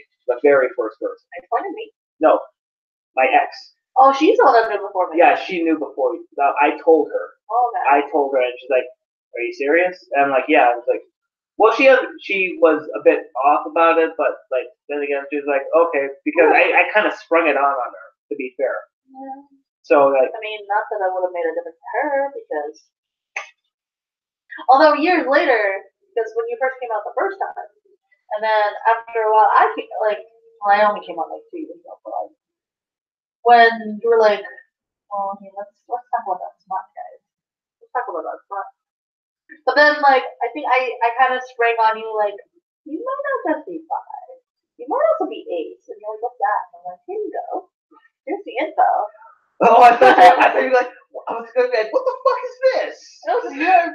Because, like, it was like, I knew you weren't very, like, there was you weren't very into, like, sexual relationships. I think that's normal. I think there's a term for that. And I went, here you go. And I was like, here's your book. Literally, and it just like I can't relate to that personally. It's definitely like I get those ups and downs, but like for me, it's just like, yeah, no. Here you go. This can relate to you. And then you're like, oh, you were right. I was like, called it. I mean, eventually, I might get into a sexual relationship, just Maybe. not right now. I haven't even had my first kiss yet. Yeah, but like as of now, like ace people, there's like a spectrum, like. Yeah, there are some that we'll get into stuff like that, but it really depends. Like I feel like you're kind of like borderline like demisexual. Like you're somewhere there. Like you're definitely in the spectrum of, like asexual, for sure. But it's just the fact that you didn't realize I had to look at you and be like, dude, you could be more than 5. You could be this too. Well, Come in. Here's a label. Oh God. Oh! You just hurt yourself. Yeah, I hurt myself. God damn it. So I was just like, really tattoo you just slap yourself with. I forgot. But yeah, I mean, it's a good thing I told you. Like, Yeah. because, like, I think at that point, even when you were questioning yourself again, you're like, oh. Yeah. There was more. I mean, sexuality itself is a mess. And, like, if people just had, like, a, you know, if people were educated and kind of just, like, knew that it was okay. That's what we have college for. Experimentation. The drugs?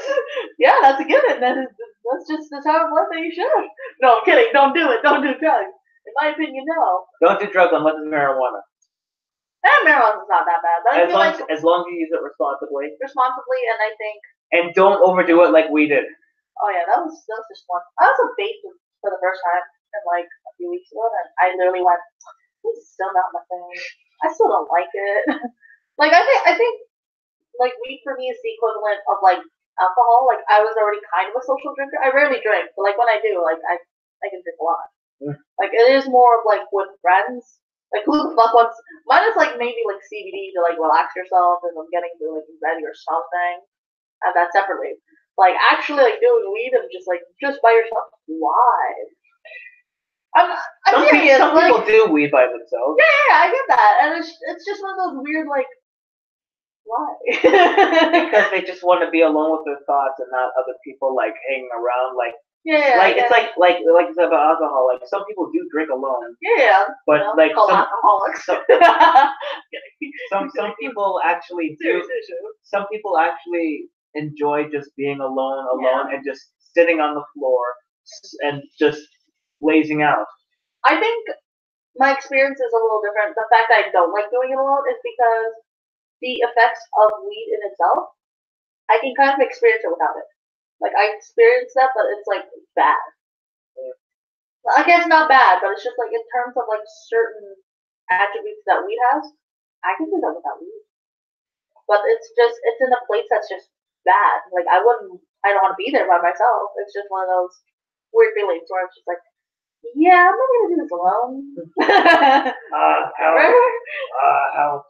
Yeah, literally to me, it's just like, no, I'm never gonna do this by myself. Like, never. I'm literally never gonna do this by myself. It's just not my thing. It's scary. No, I don't know. I personally don't like it. Like, you're not much of you drank alone by yourself, but you were also really dumb about it. Okay. So that's it. Okay, but here's the thing. You called me during a fucking funeral. Well, not during the funeral. It was after. We left already. I didn't know that playing a drinking game involved not drinking alone. No, you could drink by yourself, but it was also like you didn't eat before you drank. That was on purpose. I wanted the full effect. But like the thing is, like it doesn't fuck with your body. Like you release let something suck up, and then you're just like, I want to look. Just like, No. Here's the thing. You don't. You told me. Don't. Listen. You told me. Don't. You told me about that. You told me that you have to eat it like in order to like have the alcohol ingest. Like a little bit. So I didn't do that on purpose. I get why, and it's just like that's probably just fucked up your body a little bit for now. Oh, you're lucky you're young. Oh no, here's the thing. After like I said before, I threw up and I just didn't want to be awake, so I drank more, passed out, threw up, drank more, passed out, spilled a few times, threw up, passed out. I didn't eat for the entire day. And then by the time I woke up, like a lot of the bottle, like all the bottle was empty. Also, my bodily fluids all over the floor. Also, that and nobody fucking drinks a fucking Jack Daniels in one bottle in one day. Like probably somebody does. Again, that's not the point. Listen. Here's the thing. I don't think I drank it all. I spilled some. I know, I definitely but that's the point. Some. Still, a Jack Daniels bottle is a big bottle. I know. Bottle. I don't know how. Hey, I don't know how I did it. I was blackout drunk, and then I woke up. Blackout drunk is not a fun place to be. Although I've never been there. I've been wasted, but not like that. Like I've never blacked out. Because that would suck. Like you don't know where you're at. I didn't black out. I just woke up in periods of time like I don't want to be here. I feel sick, and I drank and I passed out, threw up. Oh my god. Like it was like never ending for the entire, like nearly the entire night. And I was sober enough to know that my room was really freezing cold. And I closed the window, and I thought it was still cold. I'm like, oh You're no. just dumb. Yeah, I was stupid, but man, that seemed like a while ago. This was last year. Shit, it's been like almost a year since last year. Shit. Oh no, it's off topic though. Reminding me of the fact like I came to that funeral. It's I know one of my friends, well, like I went to college with. I remember I have a gift for people telling me shit that I don't know. Like I didn't necessarily ask for it. People just tell me their load. Boom, and it just happens. And it's just like he was walking back to the bus stop. I was in Scarborough, and he was just like, "Yeah, I don't think I'm completely over it." And I'm like, I personally, even at the age I'm at, I don't think you have really either. You haven't really had to deal with the grief of death yet of somebody close to you, like somebody that you like. And this person is very close to the person that I went to the funeral with. I said my goodbyes out of respect. I wasn't super close to this person. I knew some of my other friends, like I know, like I'm on them, knew them much better. I wasn't really in that circle. I said my goodbyes out of, respect, and I came with them. I was like, okay, here. And I know he was telling me, like, I don't think I'm over it. I'm just like, I don't know what the fuck to tell you, man. I haven't experienced that yet, and I don't know if it'll happen anytime soon. I think it could. I think my dad's on the way out the door. My mom's on the way out the door. Or some freak accident. Death will happen. Death will come for all of us. So it's just remembering the fact that it's only been roughly almost a year that happened. But you did tell me after, and I was like, your dad is totally going to get drunk by yourself. What a major mood whiplash. I could see the scene. I really missed him. Hold on a minute. Hold on. I really miss him. That was a hell of a funeral. I didn't know what. Hold on a minute. Hello, Corinne. Are you drunk? Yeah, I can change your mood pretty fast. Hello. Well, like it was one of those. I was like, of course, I was pretty somber, but I was also like, I knew you were gonna do it. I was like, you dumb bitch. I think because I accidentally called the wrong number. Because you were planning to call me either way, weren't you? I was gonna call Turner. Yeah, I was gonna call my friend, and I think I accidentally mixed you up. And then I ended up getting called, and we were just eating lunch after fucking like the service, and I'm just like, I literally went from like somewhat somber. I can't completely relate. I don't know him super well. To being like, you dumb bitch. What the fuck? Put me on speakerphone. Oh my god, you're so dumb. Yeah, but I still love you, but you're so dumb. You're dumb. And she's 2 years younger than me. You keep on saying today that you're 2 years younger than me, and I was like, yeah, great, you're born in 91. To be fair, some people might think that. We both look relatively young. If anything, we both look like the same age. Like, if you said you were 25, I think most people would believe you. Like, we would be the same age. And yet my beard would tell another story. Well, no, I don't think so. I think there are people that would fall off beards and then, they might look a little older, but not. Here's the thing. I know a 17-year-old guy on Discord who actually has a beard. Yeah, and I'm like, oh, and he has long hair, and all I got is like. Sorry, you weren't meant to work it that way. You're meant to work your body in so many other ways to whore yourself out eventually. But I don't want facial hair. I can't help you. I always get waxed or something. Yeah, that would probably last longer. Wax it. You have to rip it from the root. Alright, we're gonna send you to a waxer. We'll live stream that. And no, you're not live streaming me getting waxed. I'm gonna wax you everywhere. Except your head. No. Yeah, we're gonna do that now. No, because I want. Because that's the only way to keep off hair. You have such a weird complication with hair, and I'm just like. My facial hair, like here's the thing. When we were at Pride, I shaved everything. I think even Asma was just like, who cares? Like, you're wearing makeup and. Yeah, but I just want the facial hair to be gone. I get that you want it gone, but like, what's the reason? I just wanted to like surprise a lot of people. Like I remember like after months even now, if you wear makeup, you still tend to like it without hair. Yeah, but here's the thing, like before I shaved during Pride. I had a scraggly facial hair. Like it was everywhere. You kept it for like a while anyway. Yeah, and then like one day my mom, like My mom didn't see me for a couple of days. One day I walk in the kitchen, she's like, "Oh my God, you shaved!" Like she was shocked, like, "Holy shit, you shaved!" I mean, you definitely look like a little like my age if you shave it out. If you don't have the hair, you look like your proper age, which is literally just 2 years older. Although today you kept on calling yourself 2 years younger, and I'm like, you're not fucking Asma. And Asma's only like a year younger than me. Although now, as of recently, I met some. There's a person I'm seeing, and I met some of his friends for the first time. And I also was one of the youngest. I was like the second youngest person in that group. And I'm just like, oh, this is weird. And I'm gonna see them tomorrow. Yeah, you're meeting them for the first time, so that'll be fun. That'll be interesting. I don't know how this is gonna work out, but at least I won't be complete. Like, I already know the person I'm seeing, and they were like a roommate, and like the person I was visiting. I know them, and I've slowly got. I have to talk with people like all the fucking time. I think literally the Monday when I met them, and then I slept over too, and I was so tired of people. I didn't go home Tuesday night until like almost 1 because I slept over the Monday, but like yeah, I can't handle people anymore. I think like if you're new, I need like a day to get away from you, like processing. This person could possibly be in my life a little more, or not. I don't know. Here's the thing. I'm gonna be meeting 5 people at once. No, I think you're gonna meet more than that, possibly. It's gonna hurt me more. It's gonna hurt you more. I've gotten some time. You're only gonna meet them once. Who knows though? Maybe you'll find a few guys. It's not my guy. It's like I'll play everyone. But I think you're monogamous though, so I mean who knows? Yeah, but although it just reminded me of the fact it's like, oh shit, you and I have very similar tastes in men. Yeah. Specifically, I don't know about like, women. Women. It's like our range is very similar too. Like it's just very far away. Like it's more varied. Me for women, it's like you have a mix. I have a mix. So it depends. It really depends. Well, like specifically, like the last few years, I started noticing the guys that you were liking. I was like, oh shit, it's very similar to mine. I'm like, fuck. I don't.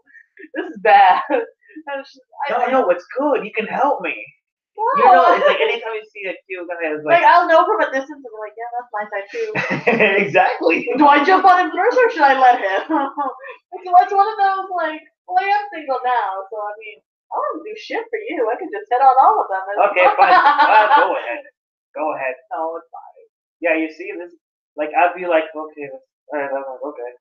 I think literally tomorrow will be the day I use the phrase. Figure it out. Don't let them know about it. They don't know it already. No, they don't. I'm pretty sure they don't. Okay. Well, they do. They don't. I don't think they do. I'll let you know.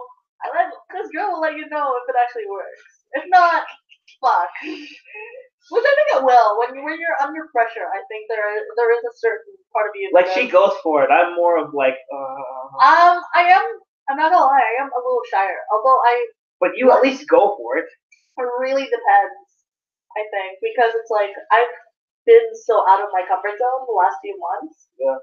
That I think like certain shyness of me is like it's starting to come back a little bit because it's like I'm meeting way too many people and I'm just like I need to fucking slow down. I need to fucking prioritize who I'm going to like spend my time with because you know time is it's not infinite. It's the opposite of that. Like you know you want to spend it with people that you like, right? Sure. So it's just one of those. The good thing that no one will find this stream because like you're monogamous. I've officially have gone to non-monogamy, and like I don't know.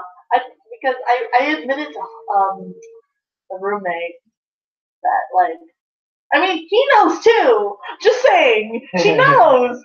But like he knows. But like yeah, like. Oh, I guess I don't know what to do with these feelings. What do I do? Dance, you fool, dance. It has been like a few months, and it's still early to be able to tell anything. But it's also one of those weird, like, I don't really want to be in a relationship, but I know I've been, like, technically I've been seeing you. Like, this is a casual see you, and I don't know what that's like, because I jump into relationships so quickly, so I'm glad it's not happening right away. But it is a little weird. Like, I have to let this crush kind of, like, you know, go Steady through down. it. Yeah, like it's kind of like I just have to follow it, right? Like I don't want to throw things too quickly, and it's just weird, and it's just like because the first time we met, I thought it was only going to be cool something because we were looking to see the kids, and that didn't. I thought it would. Next thing I know, it's just Making out on this couch. that. Oh wait, that happened? Yeah, that happened. Oh, okay. Did I not tell you the story? I honestly, I think I forgot, and Okay, then I remember. Okay. Well, let's go back. So the first time I met him, we were in the apartment, and then we were watching Steven Universe. That was fine. Had some drinks. No, I don't think we were drinking at that point. I don't remember. But it was late at night. I was gonna go back home at some point. Like I think he was gonna drop me off originally. Next thing I know, yeah, you're making out the couch. And I'm kind of like, the thing was, we only talked a little bit, and then we like that was the first time we met though, right? He picked me up from like, location from my house, and then we got some stuff, and then we went. And then I didn't expect that to happen. I thought you said we left and we were wet. No, Okay. that's not. We don't need them to know. Well, like essentially. Welcome to YouTube in the dark. Tumblr's disappearing. People want story time, and I don't think it needs this. Go on DeviantArt. Go on DeviantArt and Instagram and Twitter, you pervs. But I'm not gonna go. They're probably gonna go to Twitter. I think I heard a lot of Tumblr users are starting to go towards Twitter. Well, because oh man, It's happening. poor Like Twitter was already with a lot of artists. yeah, Not necessarily but like Tumblr is like I could see I could all the porn. yeah, Buy porn. cute Yeah, that's people, not the cute people everywhere, Yeah. and now they can't. They have to make a living on another website. I mean, I would have. There was somebody who I really thought would do it. I would have given their some of my money to support them, but then Tumblr's like, nope, not a day for work. We're gonna flag this. one day have a Patreon or something outside of that. Most artists and models and stuff don't just use. I know, but Tumblr. Tumblr, yeah, people would make money off of that. People have gotten known to do there, but it's also a dying website. I only use it to reblog things. Me too. I think most people did, but like people.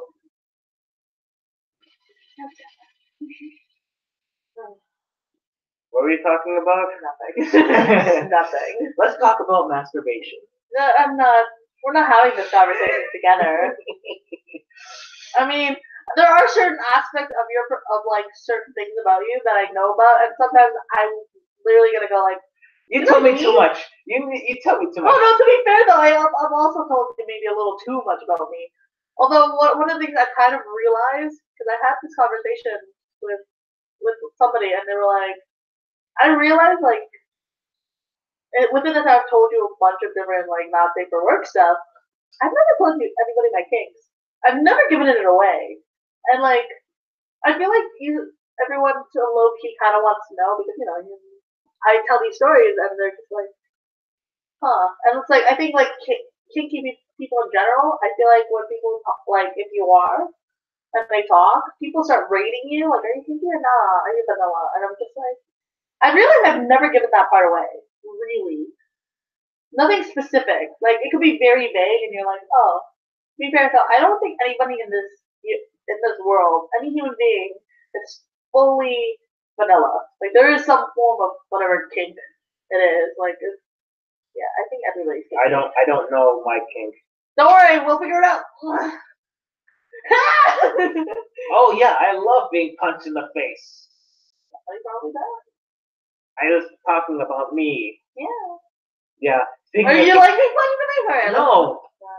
Okay, so speaking of kink, I told you this before. Someone at work actually, out of nowhere, asked me, so have you been to a king show? I'm like, what? She's like, king show. I'm like, wait. No, in my head, I'm like, I don't think I heard the right. I'm like, a king show? Yeah, that's what I heard too when you mentioned show? it. And it's like, what, pair of kings the show? Or like Kings of Leon or what? And she's like, a king show. I'm like, oh, a kink show. And I'm like, no, I don't know any, but my friend probably does. Yeah, I'm also the worst person to ask. I don't have a fucking clue. And then I told her to go to OK Cupid. You know, Yeah, you find stuff. It's very good if you go to OkCupid and you want to get dates or like have friends or whatever the description. It's very LGBT oriented. Like it's very friendly down there. I don't think I've met many people that haven't been very friendly, and it's a little laggy when it comes to notifications. Sometimes, like, I didn't realize that somebody, like, messaged me like 2 days later, and I'm like, fuck! If I like them, then I'll usually give them, like, my number or different social media to contact me with. So it's just one of those. yeah. So it really just depends. It's worked for me, though. I think now I've hit the cutoff period where I'm like, nah, no more. I don't want to meet anybody anymore. I'm done for now. For now. I guess. Like, I mean, if anyone asks me technically, I'm still technically single. I don't think. Like, I'll tell people, like, yeah, I'm kind of seeing someone, but, like, not seriously. But I am technically still single. Do I feel like dating anybody right now? No, not really. Am I having fun doing whatever I am doing? And I don't need to tell specifically the internet the details. They already kind of knows. There's two other people that kind of know. I think Alicia is the only one that's, like, super. We're really into a soap opera of a love story. And it's not even much of a love story. It's just A soap opera. no. It's just that. A lot of Details. We need smut in our lives. dude. You used to write smart. I think you'd be fine. Yeah, I know. And not very good smut. No, It it was wasn't the even- best. But you it didn't was- realize I was reading it. And I had to confront you after. Okay, here's the thing. I have this account on a site called DeviantArt. I got it when I was in high school. What happened was I made it, and because I was so sexually frustrated, Partly. And maybe compensating for what you didn't really have. I Yeah. started writing things for the website on my own accord. But When I this is- when I At didn't first it realize wasn't that, and then what I didn't know at the time was that there were people who follow you there, and whoever followed you got the stuff you wrote. And so her and another person specifically, not just us two. There was probably. saw whoever me, was- confronted me, and I don't think she came up to you. she did. She said, Oh, Nikki. did she? She said she Oh, said she said separately? Oh, I didn't know no, that. she said separately. She said one of the titles. I'm like, what did you? Oh no, you read it. Yeah, I think no. I think And it I was- kept writing more. the thing for me, it was like I wrote. No, I knew I read them all, and then I went. I don't know what's going on, and I was just like, there were two things that was going through my head. It was just like, he thirsty. He really thirsty. And that's and that's at the well, that term would have not existed when we were in high school. But like essentially that's what it was. And then it was just essentially like I had a feeling that we were kind of compensating for something that you didn't necessarily. Well, have. I didn't really compensate. It's more like I just Not compensating. I just but like, needed you to know, write something yeah, it was just one of those weird like. because jerking off wasn't enough. Of course not. Yeah, you're just I don't know. You're just a weird part, and it was I confronted you. I think about 6 months after. I really like you know that I follow you, and I really read all your stuff. Why did you read all of it? I was curious. Why not? When you read one, here's the thing. When you read one, you read them all. I guess, but it was also kind of like I don't think you realize it's just like when people write, you know, there's certain big parts of the fellow that go in there. So I was super curious. So I read all of it, and then 6 months later, I was like. I know you're writing smut. A lot of smut. Sell it. Sell it. No, that's not what I was Sell saying. it. Don't even lie. That's not what I was fucking saying. I was just really confused and like. Really terrified. No, I wasn't really terrified. I was just like. He's probably in the school washroom writing it right now. Oh God, you're jerking off by yourself. No, writing it, not writing it. Who would think would you even be writing in high The school? toilet. No, he doesn't. Guys don't have dicks. Well. Just kidding, you fucking shit. Toilet seats. I could ride the toilet seat. I could I'm put my just gonna legs. go now. I could put This my is a legs. good run, everybody. I could put my legs in between the toilet seat and I'm done. I'm just. We've already confirmed that. Well, you confirmed to me you're bi, but we also confirmed like 2 years later you're ace. There's some form and of ace. fucking thirsty as hell back in high school, but then You were. I feel like you were more very romantically thirsty, and just like you thought that sex was the only way to be loved. Yeah. See, I thought you called it. I knew you before you knew And you. then college came, and I'm like, I think I got it all in my system. I think Like so, yeah. before college, I'm like, A little before college, I think you. I'm like, mostly- okay, I calmed down. Yeah, and then college was it. Yeah. So yeah. Ladies and gentlemen, single man here. He is 5 something. I don't know. I don't Taller- know. He's taller than He's me. about 3 inches. You're black. You're probably not 3 inches. Zip. Zip. It hits the camera. Yeah. Okay, you're. Okay, Don't we're just gonna have to flag this video. No. And it's like, this is Tumblr. We're gonna have to flag this video. Oh, goddamn. I think, yeah, I feel like if you actually went out to look for love, which, I don't know, I feel, I What's know probably gonna happen in the 90s? My 90s. no, it's gonna happen to you eventually. It's just, you don't go out. Really. Okay. I won't do it willingly. Next year, probably. Next year or 3 weeks from now.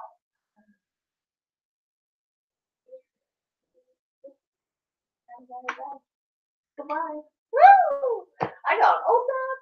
I'm gonna be ready in the next few years. I'm gonna be broke. I'm probably gonna live in Toronto. I think if I survive either my first semester or at least my first year, I'm just gonna be like, Mom, I'm living in Toronto somewhere. I can't deal with a 2-hour fucking transit. Although realistically, I really don't like living in Toronto. I would not want to live in Toronto in any form. Like, not within downtown Toronto. Like, there are quieter parts of, Toronto. Like, yeah, they exist. But, They don't exist very well. yeah, where I live right now is, my ideal. I've, literally ever, growing up, I've always lived on the edge of something. The edge of tomorrow. My first, the very first place in Canada, I was on the edge of, downtown Windsor. The second house, I was on the edge of Windsor. I was north. I was about to, a few streets now, you leave Windsor, you'd be going farther up north in Ontario. Mm-hmm. Brampton now, you leave, just past countryside, I'll be fucking out of Brampton. It's, it's quiet, it's nice. A lot of people super surprised about that. They're surprised that it's just oh, you wouldn't want to live in, downtown? It's what about, your industry? It's yeah, realistically, if I wanted to get into film and TV, I have to live here. I don't have a choice. This is where the work is. Well, if I had to choose a human being or maybe the teleportation, I would probably just live out there, way farther out. I don't like the city life. I like being able to go into it whenever I want, but liking the fact that I can leave whenever I want. Mm-hmm. No matter what, we go to Toronto a lot, but I like going back home. That's just my. So there's absolutely no chance of gun violence or murders. What do you mean? There was literally a. That was sarcasm. Just this is Brampton. Yeah. Brampton could be worse though. It could be a lot worse. Yeah. But I feel like it's only started happening the last few years because the influence of Toronto, the fact that we are essentially still really close to the States, and just the political climate again is very, very heated.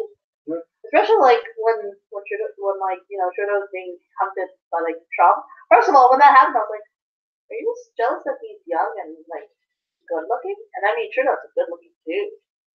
Not that I didn't vote for him personally, but it's just one of those we get it. He's hot. See, he got the face of Canada, and it's just a really good looking couple quads dude who has to live through the legacy of his father, Pierre Trudeau, who passed away somewhere September 2001. Bring back Jean Chrétien. Why would you want Chrétien back? That was a joke. I hope you. Oh my god! See, okay, this you was. would not want Chrétien back. I mean, He was good at first, but then he lost his shit up this last year, didn't he? Yeah, he actually really I think it was. He was in the office for 4 terms, wasn't he? Chrétien? Yeah, wasn't he? I don't remember. Because he everybody. Straight? I don't think so. I don't think he did 4 terms straight. Hold on. Pierre Trudeau only 2, and they were in 2 decades apart from each other. I don't remember. I don't think Chrétien was that long. I just remember his last term was I was in 5th grade. let me check.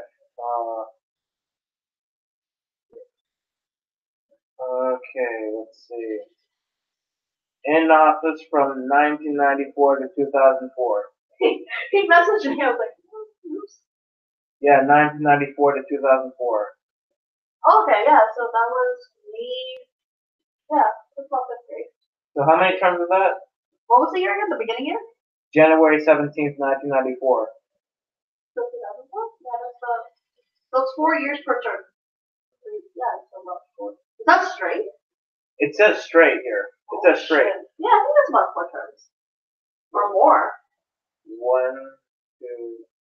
1984 to 98, 98 till 2001. Oh, that's 3. Wait, 3 terms. years? Yeah, Wait, 3 terms. wait, 3 years? No, it's 4 years per term. 4 years per term. So 1, 2, 3, 4, 1, 2, 3, 4. So 3 years, 3 terms. He did 3. Oh, So okay. he went batshit crazy by like the last one. I don't blame the dude. I don't blame anybody that goes into politics and then has power. It's like the equivalent of becoming like a fucking celebrity and nobody can say no to you. Because realistically, everybody's greedy and nobody should be in power in any form for that long. Yeah. People have to some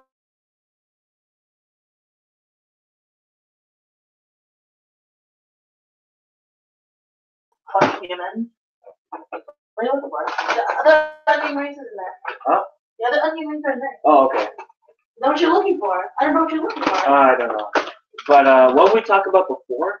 Like, I forgot. Talk about Trudeau, and then, yeah, let up about Pritchett. Okay, before that, Shit, I don't remember. damn, I forgot. I think, yeah, like I said, nobody should be in power for that long in general.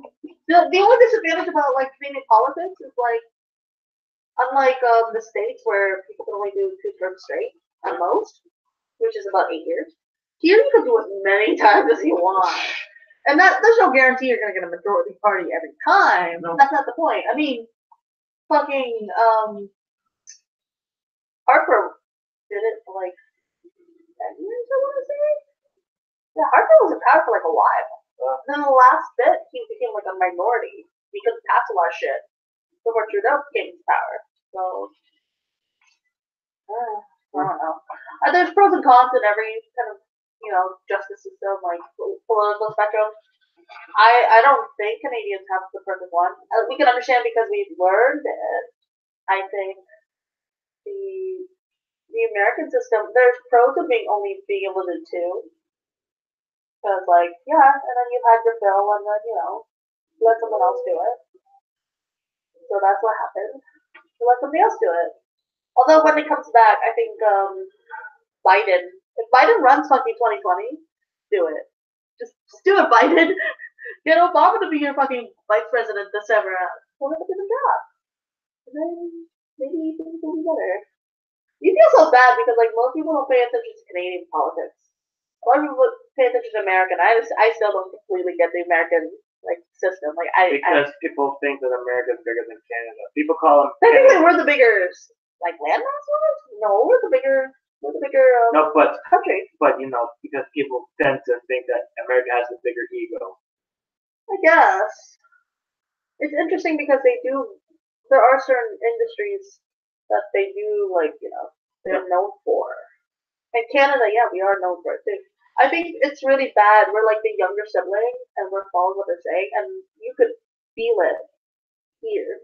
If you're within the border, close to the border, you could feel certain influences. Like, people are coming out as fucking Nazis in Canada too. I think even the connections like internet, you can avoid it, but at the same time, you can't really deny that the U.S. does not influence Canada. They definitely do. And I think, hopefully, stop. Everybody's just trying to get along. Do it. It's okay. I don't want it. It's just like, let me go something. We lasted this long. We're fine. We won't be alive long enough to deal with. I don't want kids, so I don't have to worry about them. I'm not gonna have kids, never. What if you end up knocking somebody up and have a child?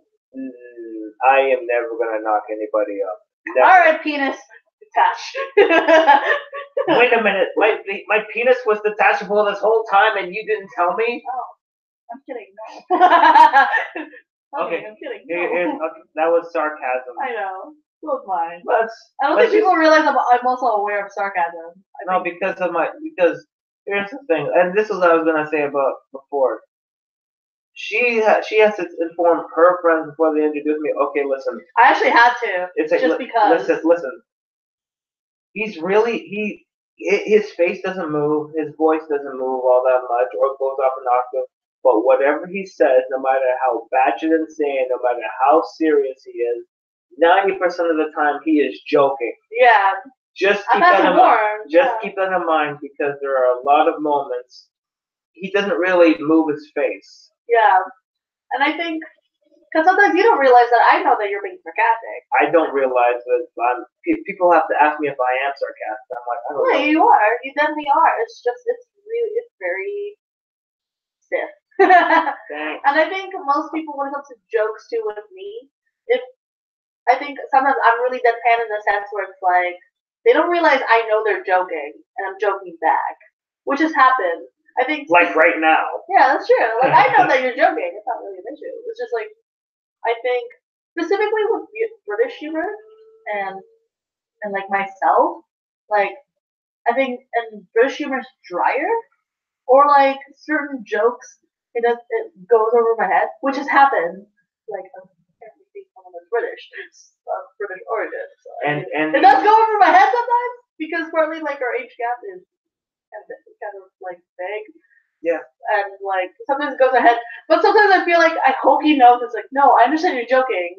Like I feel like people don't realize. No, I totally get you're joking. I'm trying to joke back. Maybe it's like I guess I come off as so dry that you don't realize like no, I know you're fucking joking. And it happens too. It sometimes happens again. There's like a little bit of silence. I'm like, I'm so sorry. I know you're joking. Like I have to go serious for this. I know you're joking. Fine. Like fine. Even between the two of us, sometimes we have to stop and be like, we're both joking. Yeah. And it's dry. Like we are both very dry dark humor. And like you think that work with a British person, and they're just like. Sometimes no. It really is. I met him. There was a guy previous that I met that was also British origin, or at least he grew up there, and it was just like I get his humor was a little different. Like I couldn't completely relate, and it went so over my head that it was just like it wasn't fun anymore. It could have been funny in a different thing. He could have kept going. Yeah. He wouldn't have gotten it. And then when he goes into the bed, wait a minute, what the fuck? Yeah, it was like I guess it was like I couldn't completely relate, but it went over my head even more. Like I was just kind of like I've also realized that's just like British humor and my humor can completely mix super well. Sometimes you have to just stop and be like. I got it. Yeah. Or if I didn't get it, then I'll prefer. But sometimes I'll just like dumb. It's just like, oh. It's like you're just, oh. You'll be like Mickey Mouse. Yeah, apparently. Okay, understandable. Yeah. So I don't know. That's what I've learned that British humor and my humor don't completely click all the time. Well, I'm gonna meet this person. You're gonna meet that person, and then you're gonna meet. I don't know how many people are coming. All I know, 4. I can at least 3-4 people. I can guarantee that you're meeting. Okay. That's all I can guarantee. I don't know how big this group is gonna go, but if it was anything like what happened just this week, oh my god, they're so. I don't know if they're coming. I just know if they are.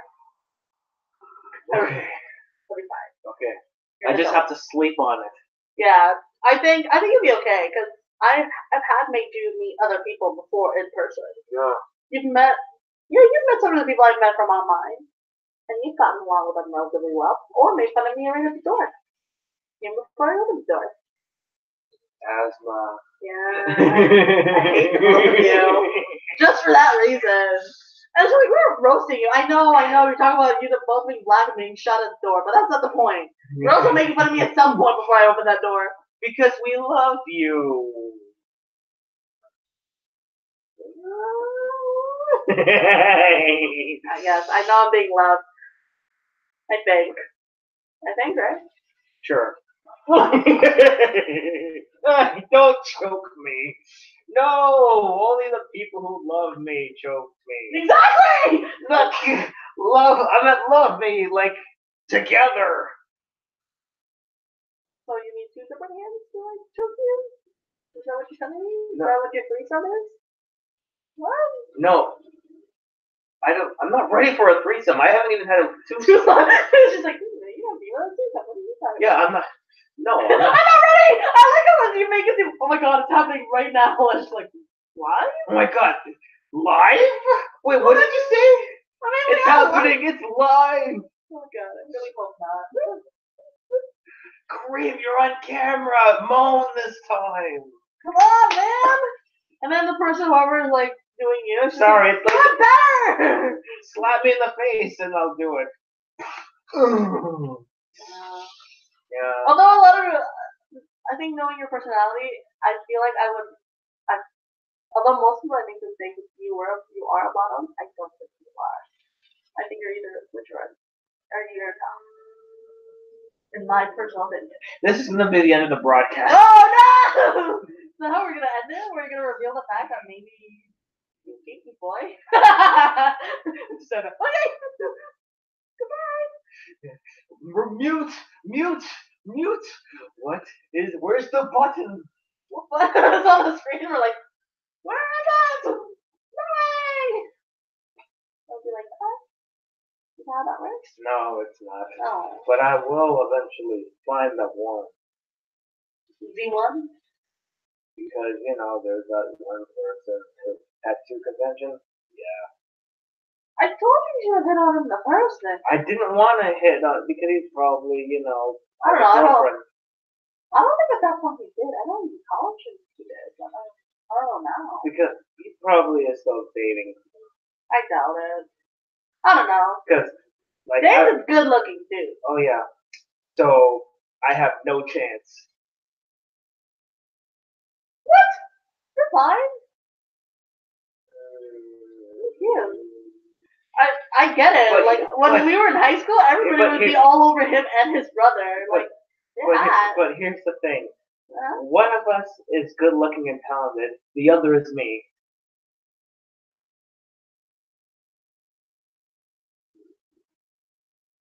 Thanks for the compliment. I have. But I mean, Damn! I just got what you just did.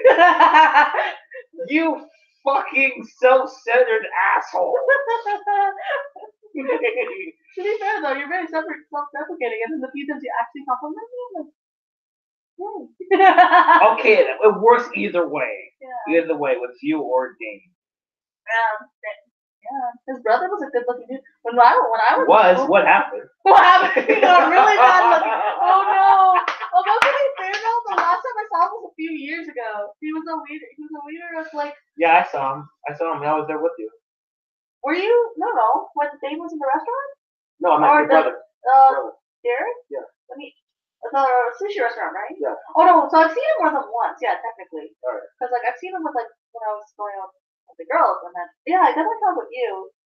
Because I'm not gonna lie, when we were both in school, I mean, they were both good-looking people. Like people within our grade were like, hey, like even like I knew who Dane was. I didn't know him well. He was kind of in theater a bit. His brother was more into theater. Yeah, they were both good looking. Oh, by the way. Oh, okay. So speaking of high school. Okay, so Yeah. me and Andrew like have a friend of ours that told us this a few years ago at Tim Hortons. So like a few years ago, like back in 2014, me and Andrew, after I go to his house, we go to Tim Hortons near his house, Okay. and we meet up with friends. Okay. And so what happened was a friend of ours in high school, she told us about a few people who actually like. Okay, so the where we usually meet in high school, like it was like For you guys? yeah for me, Andrew, Oh, like oh, in high school, like me, Andrew, Turner? and yeah, Because under the lights. you lived a different life than I did. Like we met out, but like Oh yeah, for the most part, I think Yeah, I but don't- okay, so I don't it was right in front. It was in the Matrix, Okay. and it was right in front of the Chapel's office. And Okay, yeah, it was beside the stairs. Okay. It was beside those mini stairs where Yeah. the Yeah. cross was. Yeah. And so, like, apparently, according to her, a couple of girls actually saw me, Andrew, and another friend of ours, Okay. and they're like, "Oh, they're really attractive. They're really cute. They're really good looking." Apparently, Oh, really? yeah. She's like, "Oh, there were girls who were looking at you and thought you guys were like really attractive." I wonder what people thought of me when I was in high school. I only know when I got ostracized in like my last year of high school. 'Cause that shit went down. that went down with the shit. I don't know. I mean, I thought you were cute when I was in high school, but like I did a very brief crush on you, and so like it was also one of those like, nah. It was just like, nah. It was like, I wonder what he's like, and she saw it was like the crack was. Well, it was like that. It was just like I didn't have a lot of crushes within my high school year. I didn't because I didn't start dating because I had a long distance relationship my last year of high school too, and then also before that I was also like I kind of it was out that like I kind of slept with a guy for the first time, and one of my friends liked him at the time, and then all the other girls found out at the time, and then they essentially ostracized. Just TLDR though, but like essentially they all ostracized me, and like the girl initially was kind of mad, but I was genuinely like, you can take them, it's fine. Like I wasn't romantically the sex definitely made me a little like infatuated. I was aware of this, but it was just like I'm not romantically interested in this person. You can still take him. I was like, here you go. Take him. I don't want him anymore. Essentially, it was just one of those weird moments, and then it was like after a while, like she was like, oh yeah. It's not like I wasn't malicious about it or anything. It's just like she does it. Yeah. Like I think even now it's just like years later. That's like why I don't have sex. that and we were never really instantly going that direction. Yeah. Like you definitely just don't necessarily have the drive. It's very low. And it's getting lower each and every birthday passing. I don't know about that. By the time I'm like 29, I'm gonna be like, whoa, I don't have a penis anymore. No, your penis is fine. You're a black guy. Stop touching my penis. Not touching your penis. There's like lines we don't cross. That's one of them. Like we don't have a sexual relationship at all. Although a lot of people think, even now, a lot of people think we're dating, and then it's just like. And then they see us 5 minutes and it's like, oh, wow, you guys are like brother and sister. Yeah, we are in a lot of ways, and it's just like we're just really close. And I think people should kind of question like what is romantic love and what is like friendship love, and love isn't just limited to like sexual love. And I think getting older and like recently getting into like being more polyamorous and like so just anyone asking us what I'm not dating technically anybody, but it's very open. It's kind of confirmed it. Like even when I was younger, I was kind of like, I don't think I'm necessarily meant to love just one person, and that just it worked out for me. That's good. Although I do know partly where that comes from. From when I was a kid. Not the story in itself. I'll take your word for it. It was a long time ago. Long time ago. But I think if I had to look at it from the psychologist part of view, I think it's where it started. And now being my 20s, there's a lot of things you say when you're a kid, or like maybe even as a teenager, and then years later you're like, that's idiot. Or it's like I have a journal full with that. Yeah. 8 years worth. Like when I officially came out as bi only like a few months ago. Like I was queer for about 2 years. Like I knew I wasn't straight, but I technically I haven't even told you this. Like Apple was trying to call me out, but she never did. But she I've essentially since I was 16, I kind of knew I wasn't straight. I was kind of just like, but it wasn't one of those like, oh my god. It was just one of those, oh, I'm not. But then living in a conservative household, I like a Christian one too. It's just or a Catholic one. It's just like. Yeah, but It is like even now, like I'm not fully out. Like I'm just like if anyone else that doesn't know my base, that like my family doesn't know my base, like yeah, I was like yeah, I was only came out of bi like 2 years, like months ago. Months. And I've only put on the queer, like I'll still say queer. I feel like bi, and I've always known I was like a label I relate to. So more than that. So it's just like, and it's kind of now. Oh, I'm 16 technically, but we're all hypocrites at that point. And bi has such a bad stigma, and I think like now being 25, almost 10 years, like kind of realizing I wasn't exactly straight. It was just like, I guess I could take that mantle. It's not a big deal. No, I can just feel like just wear your flag up high, like I do on my hat, like I do at work. Nobody knows. I think somebody will have noticed at some point, just doesn't say anything. Because it's like, if you're not close enough, it's not like you're going to be like, hello, coworker, you are bi. It's like, well, let's see, he wears black nail polish, so he's probably not straight. That's not true. I think there are guys who wear nail polish and stuff like that. I tried to wear eyeliner at work once. Not the Halloween time, but I tried to Well, like, wear you're not just wearing, I don't think you get to a different eyeliner. You can't work with a brush for shit. Yeah. Like, Yes. you suck. I think, like, we've been lucky. Like, we've been friends for a long time. And you express yourself a little more feminine. And I'm kind of just like, oh, give a shit. Like, you can do it. And then you come to me for help, and I'm like, ooh, I'm not the best person to help when it comes to feminine and expression thing. Yeah. You put on my makeup on my arm. Yeah, that's On your arm with a taster, and then I'll shove it in your face. Yeah, so we're pretty much the term masculine girl, feminine boy. Yeah, I'm kind of all over the place. I think I've always been that kind of person. Especially like you, you're always a constant and opposite. And I think like like for me growing up in both societies, being at home, living in like a Filipino culture, and then going outside my house, living not the Filipino culture, like a very Western culture, like Canadian essentially, is very jarring. Yeah. Yeah, I think anybody that's an immigrant will definitely know the struggle. Like, I don't think I'm the only one that's had to deal with it. Because you have to deal with, like, you're an immigrant here, and it's different here, but it's just like, they want you to fit in, but at the same time, like, you shouldn't stick out, and I was like, I'm not trying to. I just chose what I do! I mean, that's what most people are, and, like, the West is more the advantageous society for, like, being very individualistic.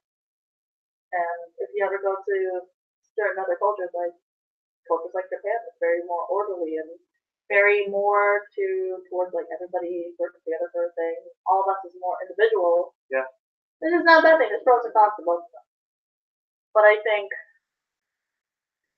every culture has just proven that nobody's figured this shit out and don't suck.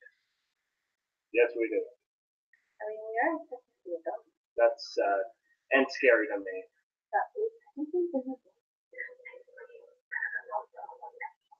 That's what scared me. When you turn 28 next year. I'm gonna turn 26. That's great.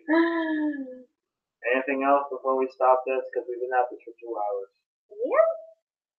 I like moustache. And I would never want a moustache on anything like there in general. Specifically what I think I don't know. This is how I will cosplay as I look like The Lorax. oh my god, I actually do. Or Dr. Robotnik. Yeah, I'm thinking Robotnik. I'm thinking Robotnik specifically. I was like, wait a minute. I think I look like the Lorax dude. It's like, no, I'm thinking Sonic. I never played those games right now. I played some of those games. You're not a hardcore gamer. I remember playing Sonic Adventure 2 a lot. Back when there was there was a video game store at the mall, and they used to have Sonic Adventure 2 as a demo. Okay. Hello? Yeah. Alright.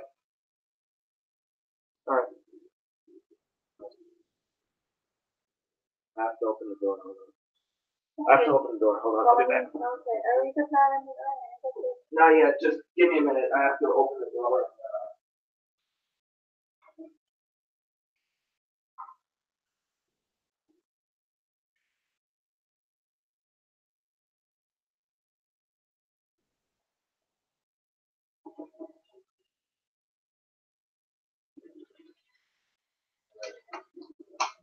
That was fast.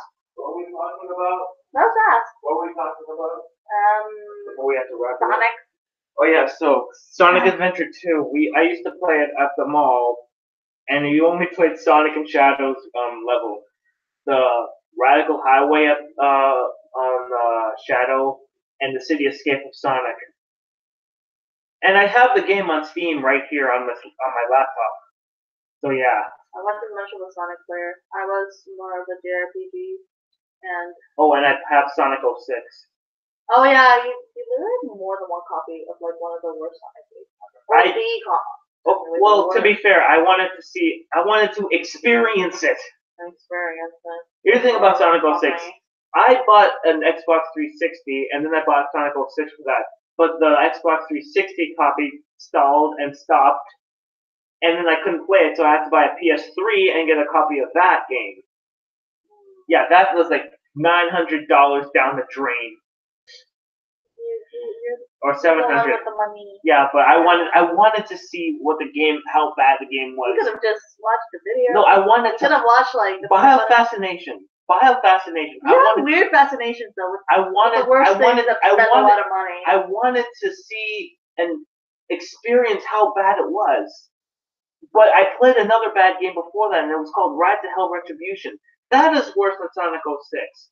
The only problem with Sonic 06 on my version is that the camera fucked me over so many times. That was the only thing. The camera screwed me up so many times. So yeah. So anything else? No, I think that's it. I think Sonic. I didn't play that. So I was more of a JRPG. Cool. And I played the Sonic.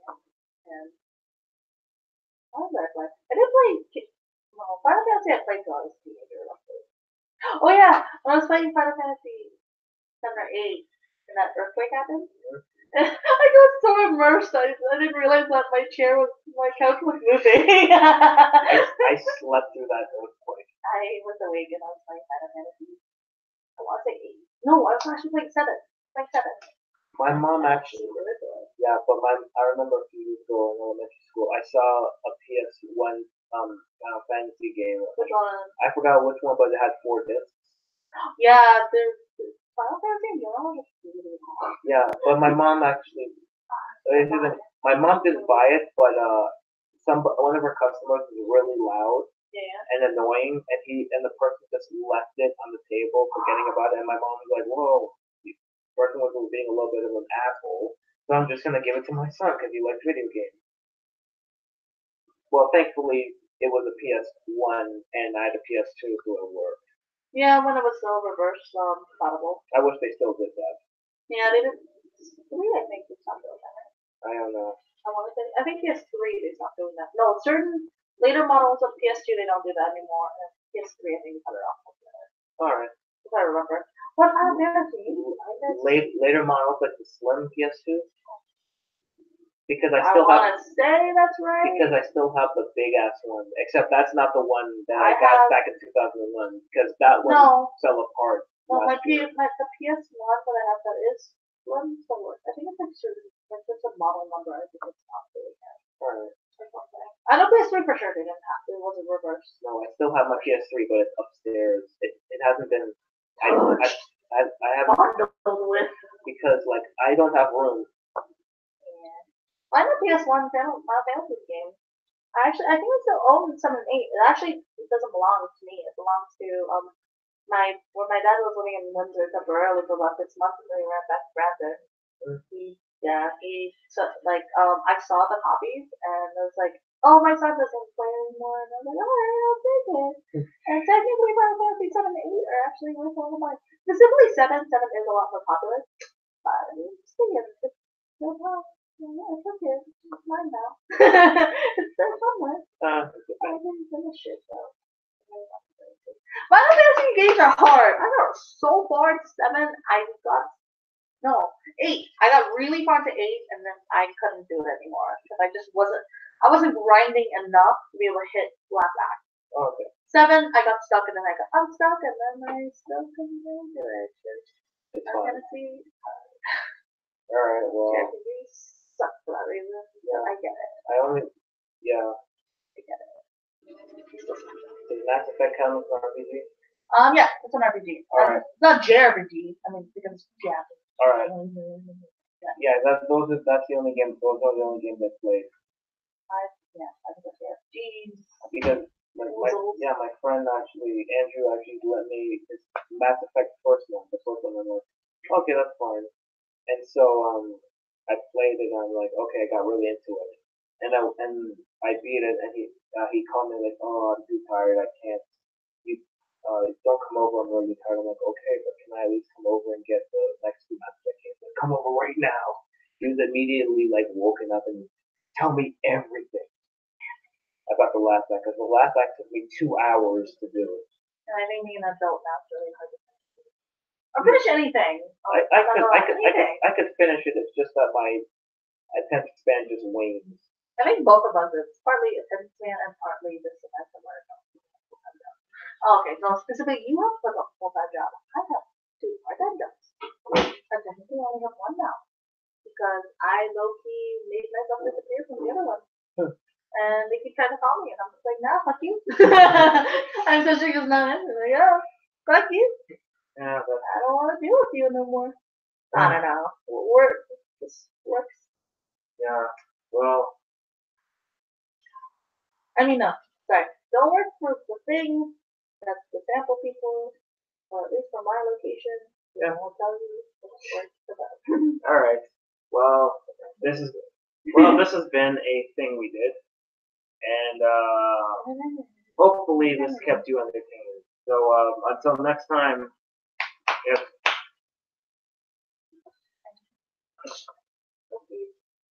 sorry, sneezing. It's like if you're close to him, it's so violent. Yeah. So, like, you don't hear it, but you can feel it on his body, just being ridiculously. Oh my God, he's having a seizure. Like a little bit. All right. All right. Well, all right. See ya.